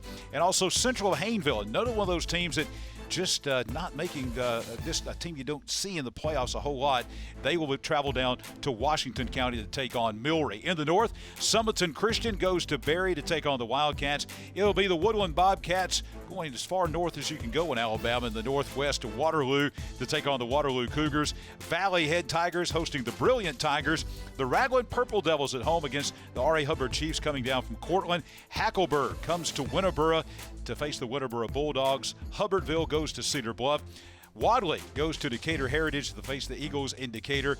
And Woodville, the Panthers, travel to Reform to take on those Pickens County Tornadoes. That's your 1A bracket. Let's take a look at the 2A playoff bracket to open it up. Thorsby will be at Abbeville. That will open up their region, their playoff run.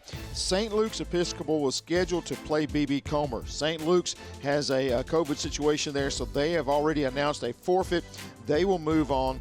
Actually, BB Comer will move on to the next round. One thing, John, we want to talk about was Coach Savarese a little bit earlier was explaining that the playoffs, just like in the regular season, if you can't play, that is a forfeit, which will create a bye for the other team. There's not a replacement, and that is going to be the way it works in the playoffs. So a COVID outbreak, and your season may end prematurely there. Absolutely, and this is something new. We've never really seen that happen before. I think a lot of folks maybe down there in Region 1 saying, hey, can't we move everybody up, move our fourth team into that spot or move the fifth team in?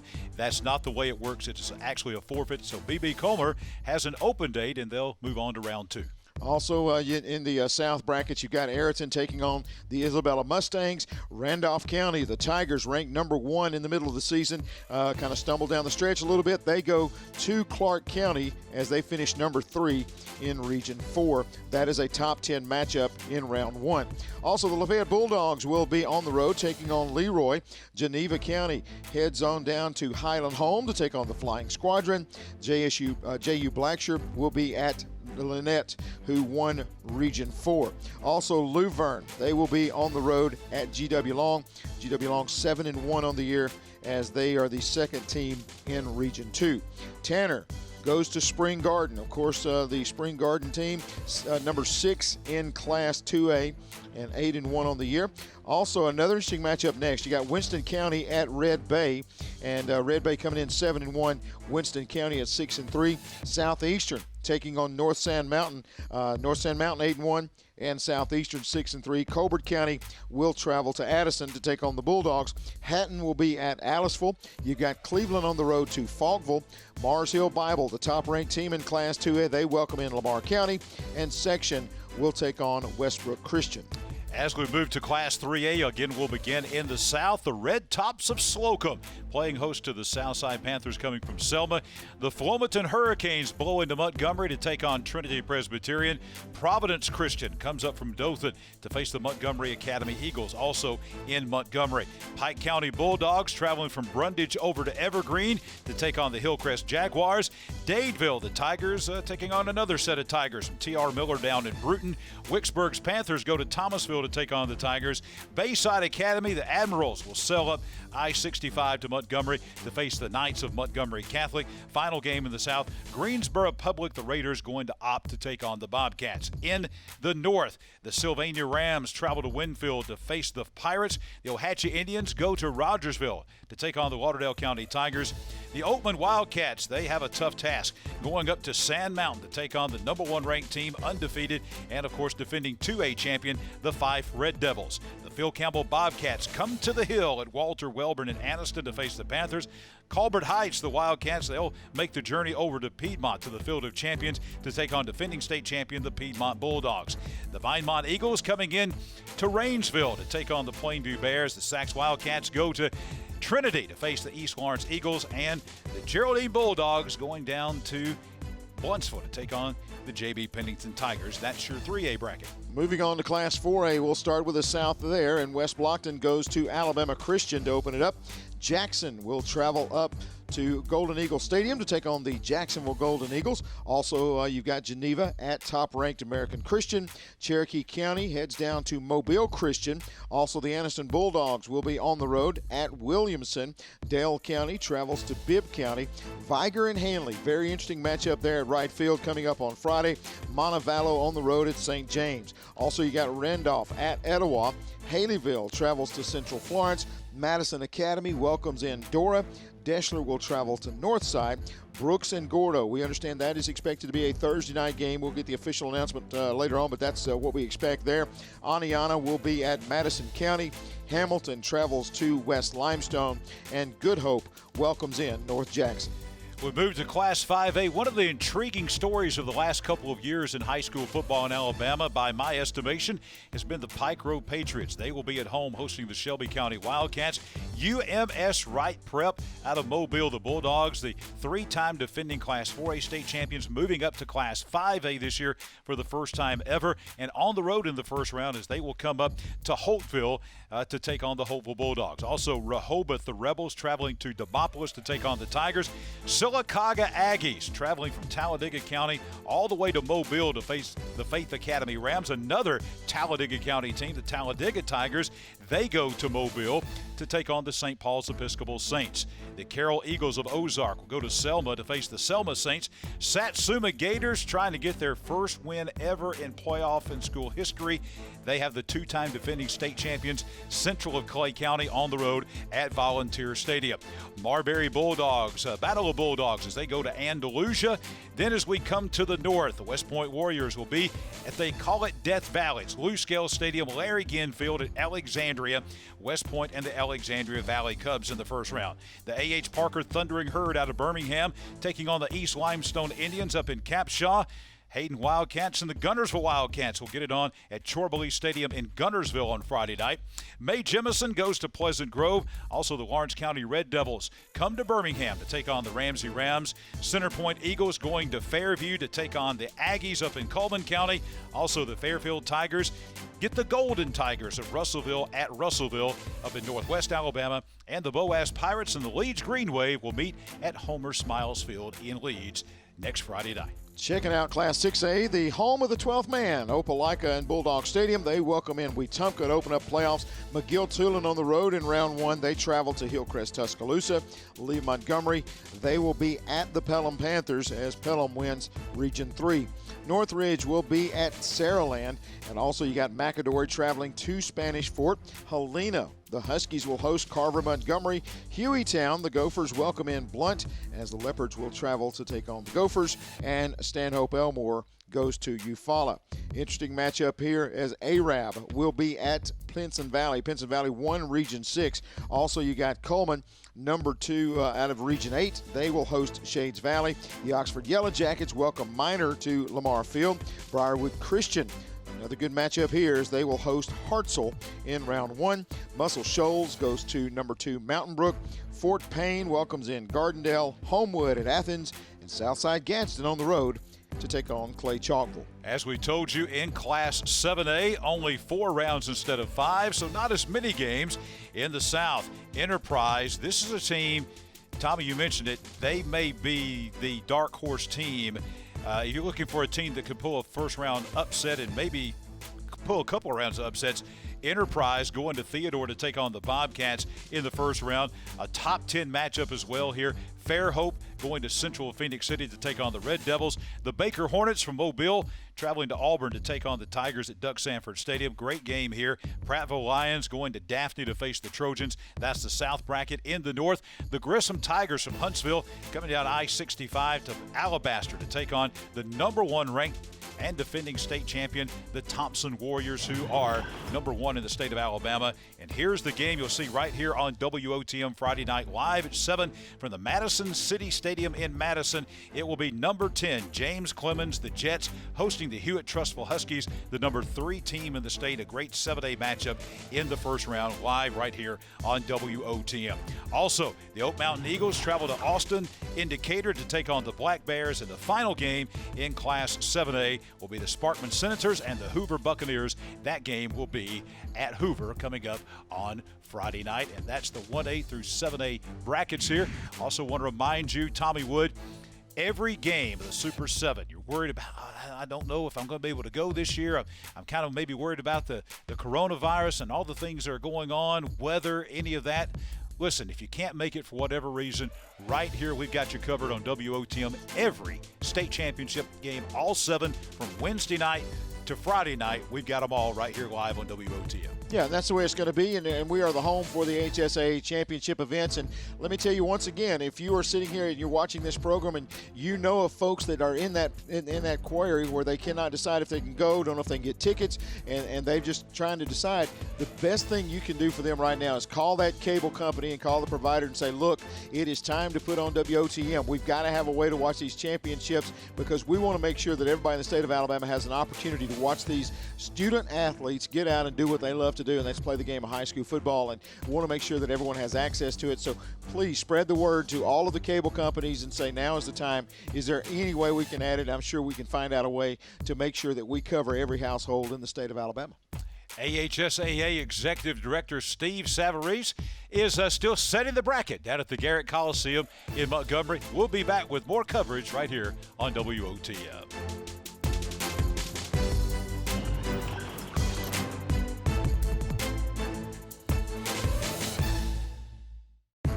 Since 1848, First Bank of Alabama has been dedicated to our customers and excellence in all areas. With constant improvements to our facilities, to adding new products and services to better serve you, our team is fully engaged in all the communities we serve.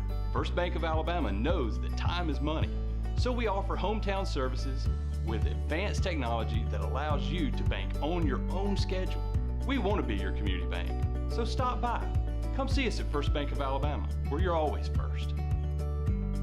I was finally ready to buy my first home after renting for the last several years. As I started my search, I got overwhelmed by how many websites and confusing listings there are. That's when I found the experts at ERA King. To me, ERA means expertise, reliability, and activity. I depended on them to find a home in my budget, and they didn't stop working until the keys were in my hands.